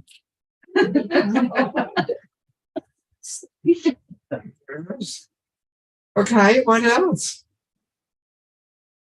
Do we have any So other? basically, from the woman topic you came like about women. So how women should be in married life or in any other like outside, like in temple with devotees. Oh, this is a controversial topic. I was making this firm intention on my trip around the US. I'm not going to touch on any women's topics. But I mean, it's all in that book, I think that book I had last time. Anybody of you got that book last time on my last visit? I did not. Spiritual Culture, Krishna's Divine System. It's all about women. Yes. For the young ladies also. Yeah, we are gonna gift that today. Huh? We are gonna gift that today. Yes, no, That was it. even for the kids, the young girls. How old are you? 8. 8. She's gonna turn 8 tomorrow. Oh, really? Yeah, I mean, 8 is a little early, but when they're 10 or 12, yeah, it's all about the woman's Shakti. We women are very powerful, and in many ways, we are superior to the men. Believe it or not. But not saying anything to men. That's what you said, And- like whatever they say, we should be calm, we should not. Yeah, well, that's how we show our superiority, you That's know. the- No, and yeah, I mean, woman's Shakti is very powerful. A woman has the power to bring the very best out of a man, spiritually or materially. Or if she uses her Shakti in the wrong way, she can destroy a man's life. That's the power of a woman. Yeah, I have seen too. Yes, yes. So, yeah, and we are meant to use that feminine energy in order to empower the man and not compete with the man. That's where we're going wrong. Today's world is all topsy-turvy, like totally opposite. Yes, yes. And one main reason is that woman's role is not understood anymore. And that really puts the whole human society upside down. And this book is exactly about that. It's quite mind-blowing. Quite a few temples use this book as a handbook for brahmachari training. Yeah, yes. So that the brahmacharis understand woman's role. And it's very important for preaching too, because Bhagavatam is full of heavy statements about women. And we have to know, we have to be able to preach and give the answers and explain. But nowadays, maybe women also taking the advantage of that, Mataji, like even if they are respecting women, then they are taking the top, superiority of. Yeah, well, Yeah. that's the thing, because the whole knowledge is lost. See, and because we women compete, that actually weakens the man. Because Prabhupada in the 9th canto, Prabhupada says that only very Brahminical men, they don't need that feminine energy to be empowered. And all other men do. But if we women compete with a man, then we don't agree to be the power of inspiration to the man. So then the man don't get that feminine energy, because we women use the energy for ourselves to become ourselves the hero, rather than making the man the hero. And that weakens the man. Yeah, it's all very interesting, you know, Krishna's divine system. Yeah, it's quite mind-blowing, you know. So that's why in Kali Yuga, the man becomes so irresponsible and, sorry to say, useless. We women contribute to that. We don't realize, we always complain how useless the men are, but we don't realize how much we contribute to this fact, you know. So it's a whole big topic, whole topic. Yes, and I mean, of course, that knowledge is extremely helpful for me. Like, I had a few people sharing with me that this book saved their marriage, that they were already, you know, just about to get divorced. They got the book or enough to apply, and it saved their marriage. Yeah. Yeah, so, yeah. I mean, it's all based on the Bhagavatam, it's all what Prabhupada says. But I'm just trying to give deeper insights why Prabhupada says certain things. And I learned all these things in Bangladesh, you know, because for over 20 years, I've been very involved in Bangladesh and preaching. So that's where I received a whole transformation over, you know, more than 20 years. My whole worldview got put upside down, you know. Started realizing how our Vaishnava philosophy is meant to be lived. You know? Yeah. So now personally, I am convinced that unless we get this man-woman thing right, we can show the man, the world, how, you know, how human life is meant to be lived, where the men are true heroic chivalrous men, the women are real Lakshmi Devis. You know, unless we can show that to the world, and what do we have to show? Nothing much, you know. Especially now that the whole world is so upside down, you know, we have to demonstrate to the world civilized and cultured life is meant to be lived, where the family unit is strong, brings about, emotionally healthy and strong personalities. There's such a need. Then our preaching will be powerful if we can demonstrate that.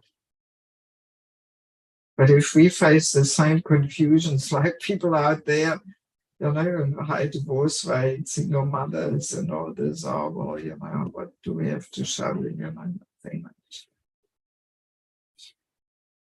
Yeah, let me talk about the other two books too. The False Ego, Our Constant Companion and Troublemaker. I think the title speaks for itself. It has helped me a lot to detect how my false ego gets into my way and pushes me to say and do things which I shouldn't say and do. Because false ego is so subtle, and in the name of Krishna consciousness, we can do the opposite of what we should be doing. Instead of dissolving, subduing the false ego, we can boost it and feed it. It's all going on massively. And there's also a whole chapter about chanting the holy name in it, like a summary of a holy name retreat, because the chanting is very instrumental in dissolving the false ego. But we have to know how to chant. If we just mindlessly blabber something down, that will not do anything. And then last but not least, entering the Grihastha ashram. How to do it, how better not to do it. Yes, it's like a handbook for matchmaking. Yes, because like last year, I had this book just newly published and I was traveling around India giving some classes and distributing the book. And I only realized last year, even though I've been preaching in India for 20 years, but only last year I realized that, all right, the tradition is still there, that the parents should arrange the marriage for their children, but the main criteria is caste. And the second one is finances. And no other considerations are even looked at, I couldn't believe it, especially this caste thing. I had devotees telling me that initiated parents, they rather choose a non-devotee of the same caste for their children as a spouse than a devotee of a different caste. I was shocked. I never even knew this. I thought I was in this illusion that Mahaprabhu, Prabhupada, they established that this caste, birth is not everything, But no, this is so deep, that people don't even look at all the devotional aspects of compatibility, and they only look at caste and finances. They want their daughter to have a well-earning husband, or they want their son to have a career woman who brings money home so they can pay off a bigger mortgage or something. But all the different devotional aspects, they don't even look at. I came across so many unhappy couples, and when I asked them, so how did you get married? Yeah, our parents put us together, And then often the children don't even check. They don't look at the partner. They just meet once or twice, get married. There's a whole list of over 100 topics which we should discuss with cool heads in the period of association to really see, are we on the same page? Do we have similar goals and ideas, how we want to balance our life? And because there's such a broad spectrum of different standards we can follow in ISKCON, it has to match, Yeah, so this is a useful book for people who are not married yet, for people who have children and want to help their children find a good matching spouse, or for mentors, for Bhakti Vriksha leaders, for anybody who wants to serve in that capacity of helping people to settle in a compatible relationship, And it is also interesting for people who maybe are already married, but maybe they haven't entered the Grihastha ashram yet. That's a big statement. Yes, I mean, just now I'm getting the next volume printed. Family Life as an Ashram, Secrets of Success. That's thicker than this one. Yes. Yeah, I didn't quite get it ready yet, but maybe next week it is ready. It's printed in. Yeah, so in any case, so half of the book is about matchmaking, but the other half is about the whole mindset we should have when we, can somebody switch their phones on, please?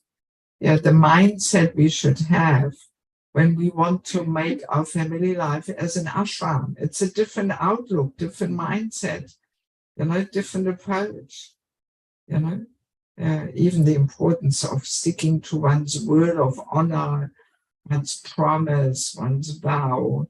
In a culture where sense gratification is the all in all, to stick to one's word is not in anymore, Sense gratification means, so whatever I like, I do. And all right, I said I would do this and that, but sorry, I changed my mind. Something else came up, something more interesting and promising came my way. So I'm canceling my word of honor. That has no room in Vaishnava life. Even in little things, if we say we cook the Sunday feast, we have to do it. We can't just say 2 days before, oh, sorry, I changed my mind, something else came in my way. No, too bad. We gave our word of honor, and we have to put our life upside down and keep it. That's the Vaishnava attitude, actually. Very true. And especially people commit for some services. At the last minute, they give it a hand. Yes. For the manager, it is yes. Too tough. Yes, and not only because it's tough for the manager, but it's actually against the Vaishnava mood. Yes. I mean, we have Bali Maharaj, in the Bhagavatam, promising 3 steps of land. He could have had all reasons to say, oh, sorry, this is a little unexpected here now. These steps are a little bigger than I thought they would be. I think I go back in my promise. I changed my mind, But he says, no, I promised. How can I be such a liar and cheater and not fulfill my promise? So he was ready. Okay, 3rd step, put it on my head. Yes, that is the Vaishnava mood. So once we make a commitment, doesn't matter what it is, we have to stick to it. But in a culture of sense gratification, this is lost. Then, oh, well, I don't like it anymore. Sorry. Yeah. Doesn't matter in what regard it is. And we have to start with the small things, with the services. Once we make a commitment, unless we lie on our deathbed and can't do it, okay. But just because it's somebody's birthday and sorry, I can't do the seva or something, what is this? We said, we promised, we made a commitment. We have to stick to it. So we have to get back to that Vaishnava attitude. And if we can't keep our word in small things, what to speak of the big things? Initiation vows, Oh yeah, I have a whole chapter on this here in this book about the vows. And there is some heavy, I came across some heavy statements where Prabhupada says, you promise. Why did you promise? Now you're not keeping. What is this? You promise. Prabhupada he really hammers it. And the disciple was saying, oh, Prabhupada, I didn't know it was so difficult, following the principles. And Prabhupada really hammered him with this, You gave your word, What's this? You have to follow, Yeah. Yeah, so anyway, half is maybe matchmaking, but the other half is also one's whole outlook and attitude and approach to family life as an ashram. Because, it took me quite a few years to realize that many, if not most, householders' life is not an ashram. It's something different. It's interesting to really understand and hear. Yes. And that actually gives the Grihastha ashram a bad name. Yes. I mean, all our previous acharyas, most of them, they were all Grihasthas. But their family life was an ashram. Yeah. That's the difference. So there's nothing wrong with a Grihastha ashram. Nothing. It's a perfect ashram, but our family life has to be an ashram. And most of the times it's not. Because we don't even take any training. No training, no education, nothing. People just enter a relationship and all we know is mundane family life. We don't know anything else. So that's what we live. And of course, we can be surprised that we don't make much advancement. Yeah, it's a whole thing, whole big topic. Yeah. Can I ask? I don't know if you have time. Yeah, it's up to you. I'm just your humble servant here. So I was just wondering, Mataji, now people are afraid of some offenses, for example. Are they? I fear they don't.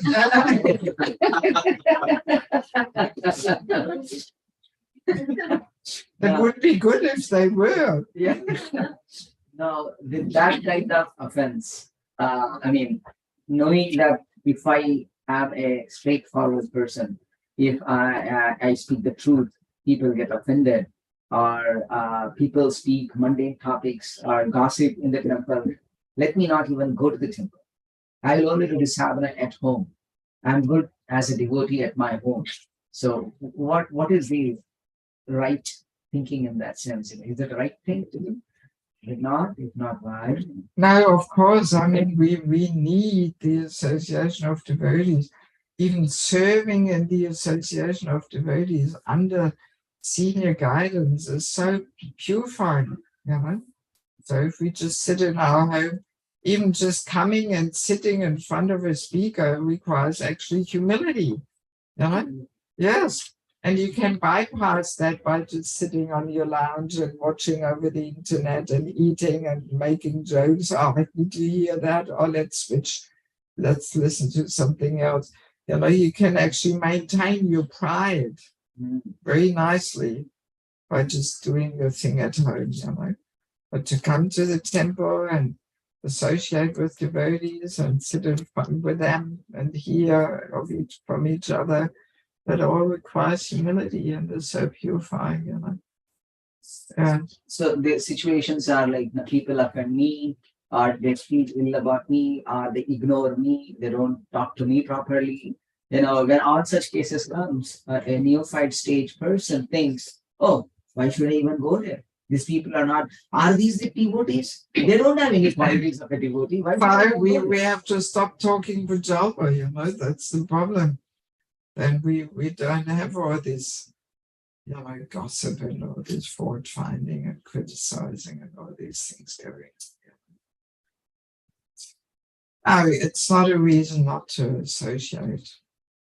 We just have to learn to fit in and it's a whole purifying journey, it's a whole churning of anatta. So many things come up to the surface because others also act like a mirror to ourselves,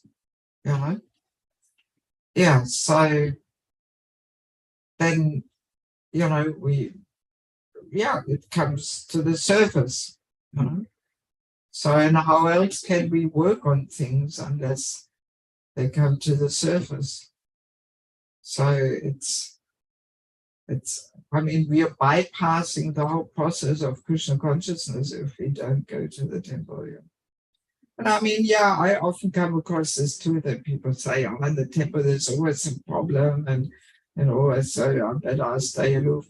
Well, then the fire of purification is switched on very low if we stay aloof, you know. But if we put ourselves in the fire of service, it's switched high. And we simply have to learn how to deal with all these things, even to cultivate tolerance, you know. Unless we are humble and tolerant, we cannot associate, you know. Exactly. Yeah. So that's where we learn it, in the association of devotees. And the more we put ourselves in the fire of service, the more all these things come to the surface. It's like making ghee, you know, you boil the butter and all the foamy stuff comes to the surface and we scoop it off and throw it out. So that's what we have to do, scoop it off, throw it out. So despite we experience negativities when go to the temple, despite we find different multiple people who may hurt me, I should still stick on to the Yes, temple of course, for of my course. purification. Of course, of course. And also we can reflect that maybe we are doing something wrong, that people speak bad about us and act, you know, so nothing comes from nothing, you know. So that's the whole point, you know, other people act as a mirror to ourselves. So most likely they have some reason why they act towards us like that. You know? So then we should be asking ourselves, what am I doing wrong that I'm getting this kind of behavior towards me? You know? Yes. Mataji, what I hear the reasons is, if I go and ask a person, Prabhu, why you stopped coming to the temple? You know, hey, your management is not good, your people are not good. What's the use of coming there? You know, I don't like it anymore. It's not inspiring to me at all. I'm just wondering what to answer in inspiring. You know, just hearing Krishna Katha is so inspiring. Just seeing the Supreme Lord is so inspiring. But what should we answer them? You know, I'm still trying a hard time. I'm having a hard time. What should I really inspire them to come? They just don't want to come. I think it's not a movie theater or a mall, right? You are going to temple for something, so go get what you are getting. Ignore the other stuff. And they are not getting anything. That's what they say. Sometimes, well, you get the darshan, you get the prasadam, you get the lecture. What else you are doing? They used to get all that earlier, but they are not ready to accept that. But sometimes what That's a fact, right? What I felt that sometimes it's some serious conversation with the devotees or something that they don't want to come.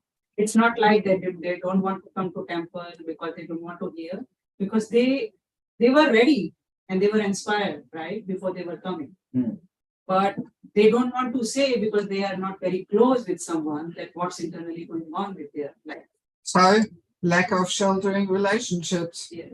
That's where we have it. Yes. Yes. So what I saw is from so many perspectives from last 12 years. Yeah. But how convincing is that to tell them, you know, they should be, you know, obviously we search for convincing answers for them, you know, maybe on a spiritual way we talk to them, you know. But if I tell this one sentence that will convince them, they might have some counter argument, right? So what is that really matters to convince them? Well, what convinces is if we try and make a difference, if we reach out to people, if we show some interest in people's lives and devotional practice, you know. Yes. I mean, we're all looking for love. We all look for care. So just to tell them, oh, you're not loved and cared, that's not it. You know, if just a few more experienced devotees reach out and show some genuine interest in people, you know, then it does change the atmosphere. You know. Yes. Yeah, I mean, also the main place to build more personal relationships is home programs. You know, the programs at the temple, they're always a bit more official and formal. That's the nature of temple. But then there should be house programs, you know. You don't have so many home programs in Chicago. Not really so many, Mataji. Even I find difficult, at least I can say from my own opinion, I feel what you said is having a Bhakti Vriksha will actually help a person continue a sheltered relation. Just because I'm attending Bhakti Shastri, just because I'm attending some other class in the temple, Prabhu, I don't want to come to the Bhakti Vriksha. I mean, that's exactly point where we shelter, where we know informally. It's a formal thing in the temple anyway. We cannot talk everything and anything. Here is a place where we can discuss, try to open our heart and see maybe I'm wrong, maybe he's wrong, or maybe something else to be done. We have to nurture our Krishna consciousness very nicely. I feel it's a limitation of the temple having a class of the Bhakti Shastri versus these congregation development with home programs and Bhakti Vrikshas. I mean, both should be there. Definitely the Bhakti Shastri is important. Yes, that gives the spiritual knowledge, Yes. I mean, like as I mentioned, I stayed last year for 6 weeks in Melbourne.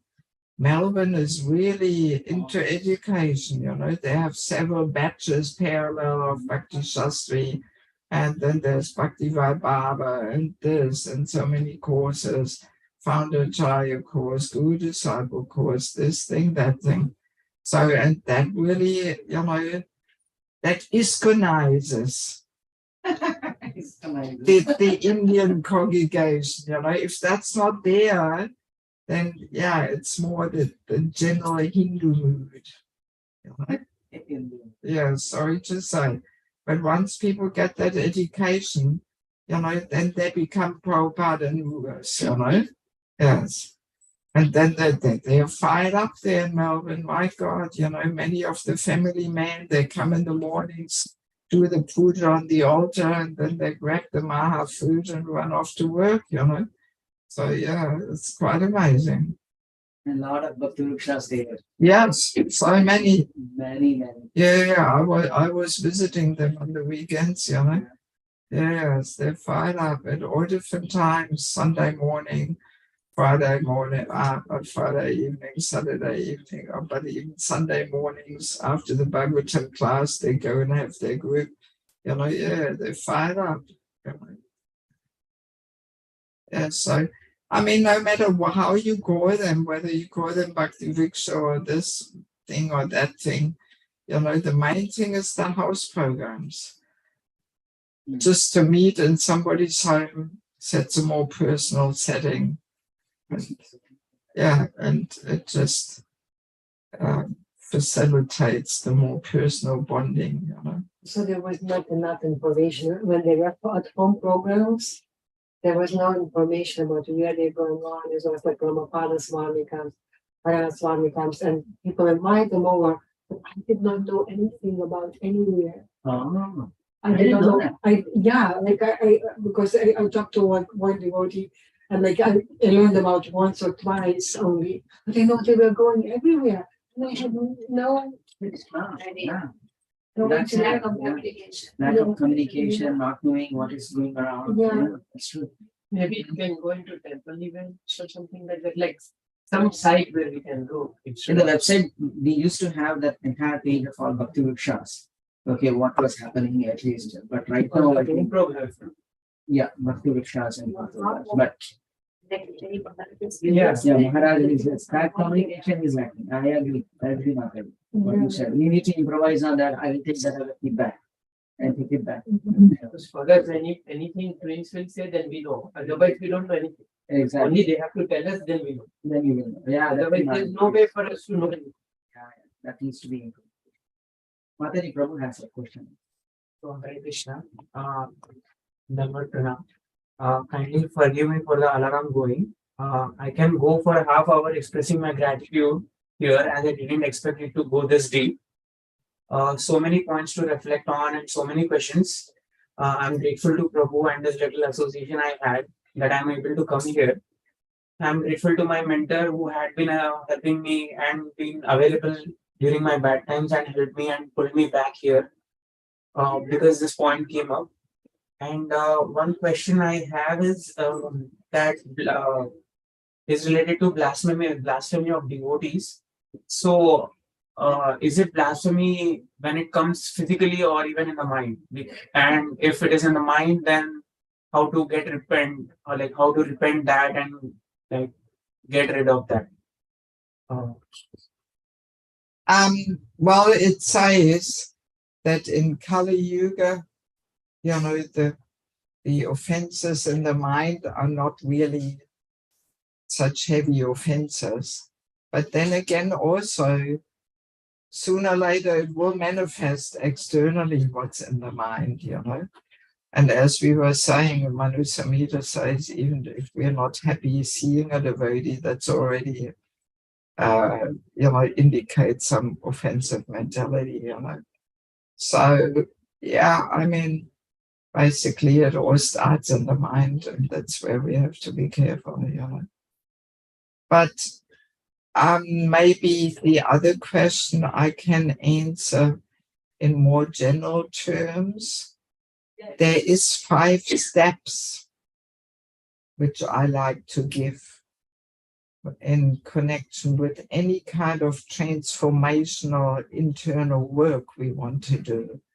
Whenever we want to transform some unwanted patterns of behaviors, whether that is prajalpa or envy, false ego, whatever, there's 5 very simple practical steps which work.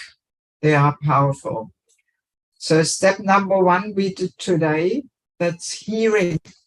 Hearing about the topic, hearing. Tomorrow we will hear how envy manifests, so hearing, or how false ego manifests, how book about it. So hearing about these topics is always step number 1. So we become conscious. So then step number 2 is desiring to get rid of it. So hopefully after hearing, we will realize if I want to go back together, I better kick these habits out of my life. I have to do something about it, So desiring is step number 2. Then comes step number 3. We are introspective and honest, always reflecting. This introspection and reflecting, this has to become almost like our second nature, that we always mindful, why did I say this? Why did I do this? Why was this exchange unpleasant? What took place there actually? That we are reflecting constantly, and that's what it actually means to be conscious, that we are reflecting and introspecting in honesty, So that's step number 3, introspection and honesty. And that's where we need a mentor at that step, We need somebody to help us to reflect and introspect. Ourselves, we may not be able to see. So then comes step number 4. We catch ourselves doing the wrong thing. We catch ourselves doing the wrong thing. So even if we did the wrong thing, but still catching ourselves is already progress. Because for so many years we were doing the wrong thing all the time and we never even noticed. But now we realize, here we go again. I couldn't help but making this nasty comment about this person, and I had to have the last word and criticize, fault find, and. So 4th step is we catch ourselves doing the wrong thing. So now my question to you, what is the next step? After catching yourself doing the wrong thing, what do we do? Express? Apologize. Apologize. Work on it and improve. Well, if it was just so easy, work on it and improve. So what do we do? Consult. what do we do? It's all right, but what will the mentor say? Hopefully.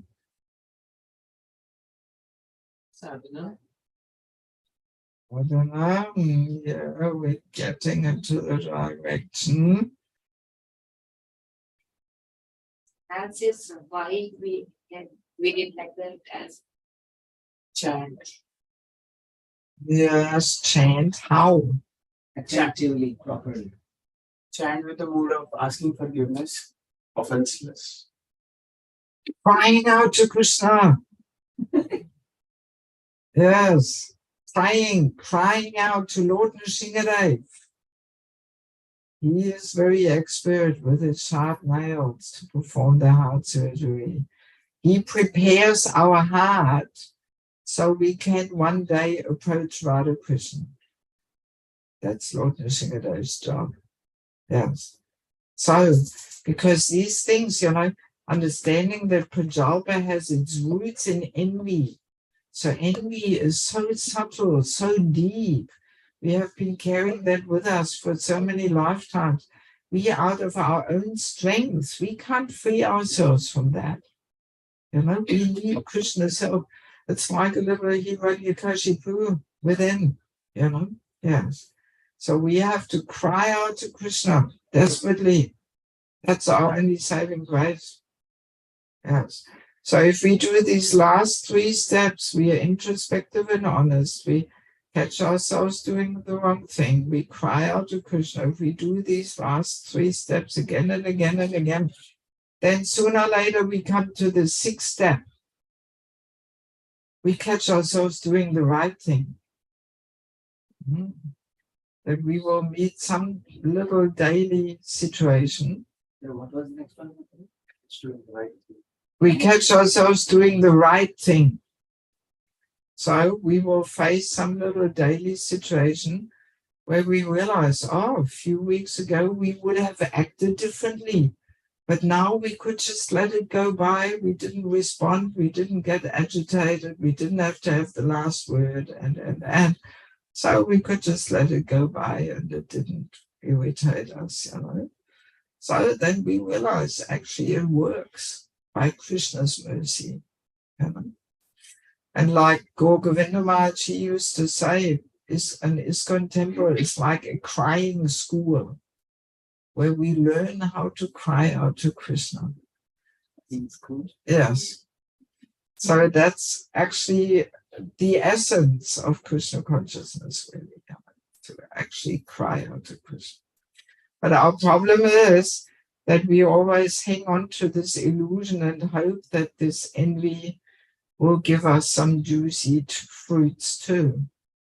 And that's why we are not so seriously begging Lord Nrsingadev to do these things, because we have this hope that we get some gratification, some satisfaction from it. So these are the steps. So if we see that we're doing these wrong things, so we go through the steps. We catch ourselves doing the wrong thing, we cry out to Krishna. I have one more question. Okay.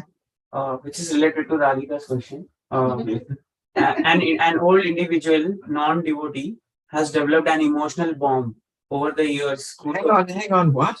A non-devotee actually has developed a emotional bomb? Over the What do you mean? Bond. Bond. No, I'm saying bomb, not the bond. Bomb. Yeah, it's an emotional. B-O-M-B. Yes. A bomb. Yeah, in his heart. Okay. Emotional bomb. Which needs to go, which is supposed to go off. And since no Prajalpa is needed, then what to do? I mean, this is. No Prajalpa is needed. I mean, this is related to my uncle, and he cannot take it out. So he cannot take it out at anybody. So what should be done? I mean, what kind of emotional bomb you're talking about? It's what he's offended. He's keeping some grudges. So not the grudges. It's just the emotional. What should I say? What kind of emotion? Like emotional. Yeah, all kinds of emotion. Anger. he just couldn't take it out. He used to just drink every day one small cup of wine or alcohol, and he just used to go to sleep. So it is like this big bomb. So how does he need to take it out at one go or probably over the course of time? Well, I mean, I'm not a psychologist. If he's not a devotee, then yeah, it will be difficult to give him some Krishna conscious advice. I'm So- looking for a spiritual side of remedy for him from my end that I can do. Well, I mean, see, you can't do that much for other people. Everybody has to do their own internal work. I mean, what I would do is give him prasad. Okay. Yeah, give him some prasadam. Yeah. It might be one of Prabhupada's books or something. I mean, often these things are very deep. They often go back to some childhood experiences. So sometimes people should do some therapies. Here, our Sri Guru Charna Padma Mataji, she treats all kinds of people. Mataji, about the 100 topics need to be discussed while getting married. Isn't that a long filtration process? By the way, he's not married. Maybe. It's good. What is it? It's what did you say? Isn't that a like time consuming process of filtration? Well, I mean, you should spend some time. It's a serious decision, to marry. You should do it now. You should. I would say it may take less time and energy than getting divorced. Mataji, would it, Don't do it, then you get forced. Mataji, would it work if I try to behave like a cow? Like, yes, whatever you say, I'm like, okay. Doesn't work like that. You will evolve like Now, see, if you have a candidate you consider to marry, somehow you have to get to know that person. So by going through these questions, you get to know the other person and you also get to know yourself, where you stand, what's important to you. Yes. So it's a whole, one is meant to deeply reflect and openly share, not just to say, oh, I go along with anything. What is this, So, I mean, come on, let's be serious, Yeah, it's a whole internal thing, and it's good. It's good. You get to know yourself. It stimulates your thought process there. You have to actually contemplate topics. What is important to your life in your life. Yes. So if you haven't done that now until now, so maybe it's time to start.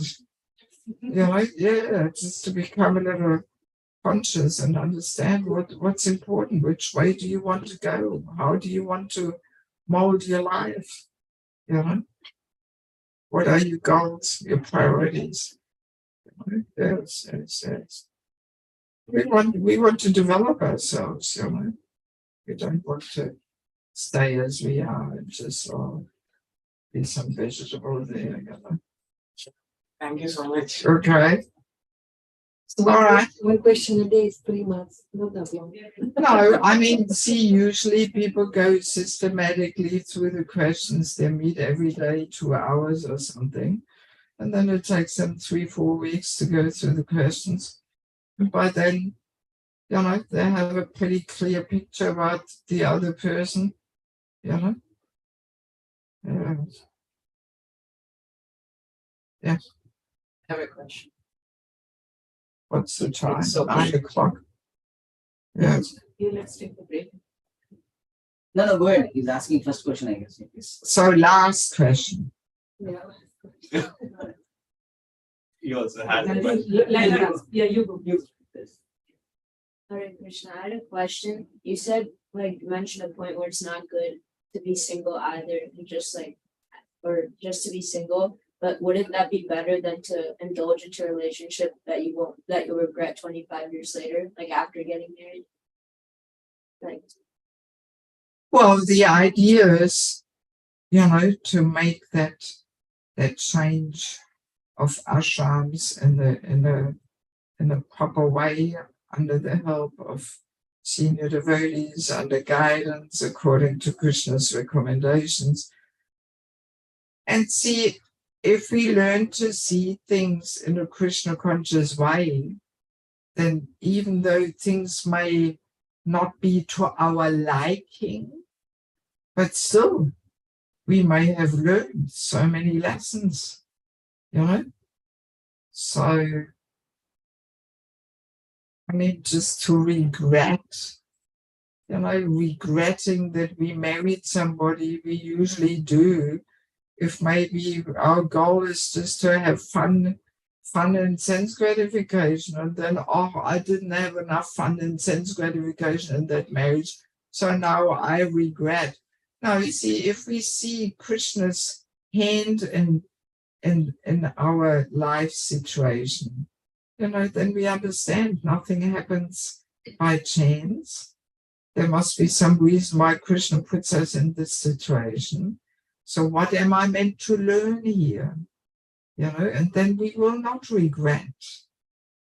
But then even the biggest calamities, we were talking about that yesterday, as a devotee, we can turn any calamity into a golden opportunity to make advancement, to take more shelter of Krishna.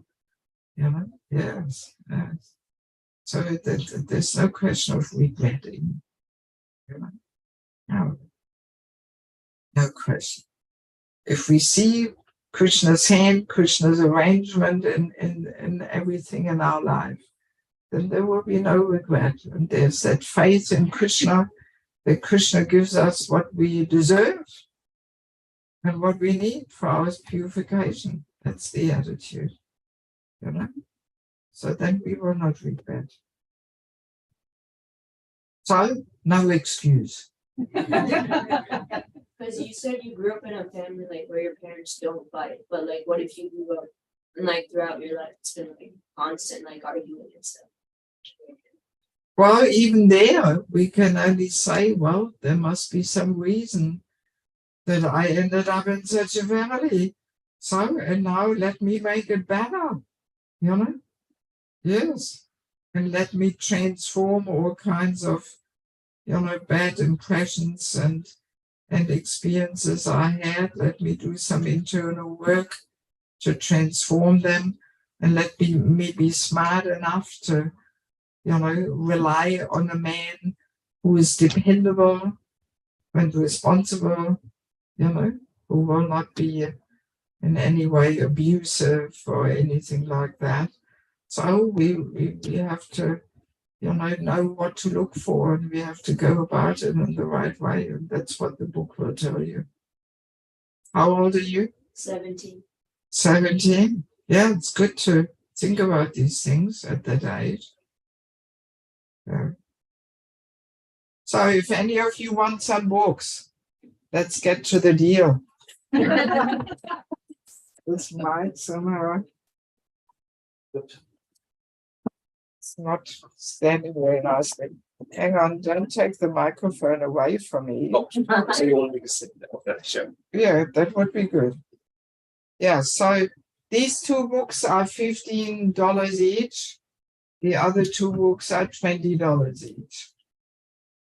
So for the whole set, $70, 20, 40, 50, 60, 70. What a bargain. And each book is like a 15-hour course. Yes. They're the same courses which I usually give in Mayapur over 5 days. Do we get to access the videos, the course? Well, they are on the website, yeah, of course. But having the book, in the book is always more than in the course. Because in the course, I'm always under time limit, and often time is a little, wasted or something. You know, so in the book I can put so much more in, and you can read it again, and you know, it's all chapters. It's more accessible. You know, I mean, who's going to listen to a 15-hour course? You know, you have to be pretty fired up. And how much do you remember after that? You know, but if you have a book, it's more substantial. Yeah, definitely. But you can go on my website, you find the courses there. So the mode of payment is only cash, or is it in your? No, we have the Zelle too. Yes. Yes. I'm using Shri Guru Channel Mataji's. So, yes. Okay, so thank you so much for your kind attention and for your eagerness to discuss. So thank you. Srila Prabhupada ki jai. Unlimited Bhakti ki jai. Go, Premanand. Thank you, Mataji, for your wonderful lecture. Thank you. It's fine. It's not just somehow the legs are not Yeah, put up. it's kind of, probably have to align it. Hare Krishna, Prabhu and Mataji. We have completed our session. I'm sorry I did not ask if you had any questions, but I was peeking on there and didn't see any hands up, so I assumed Yeah. there's no questions. That's okay. okay, then shall we conclude here, Prabhuji, Mataji? Ah. Thank you so much. Hare Krishna.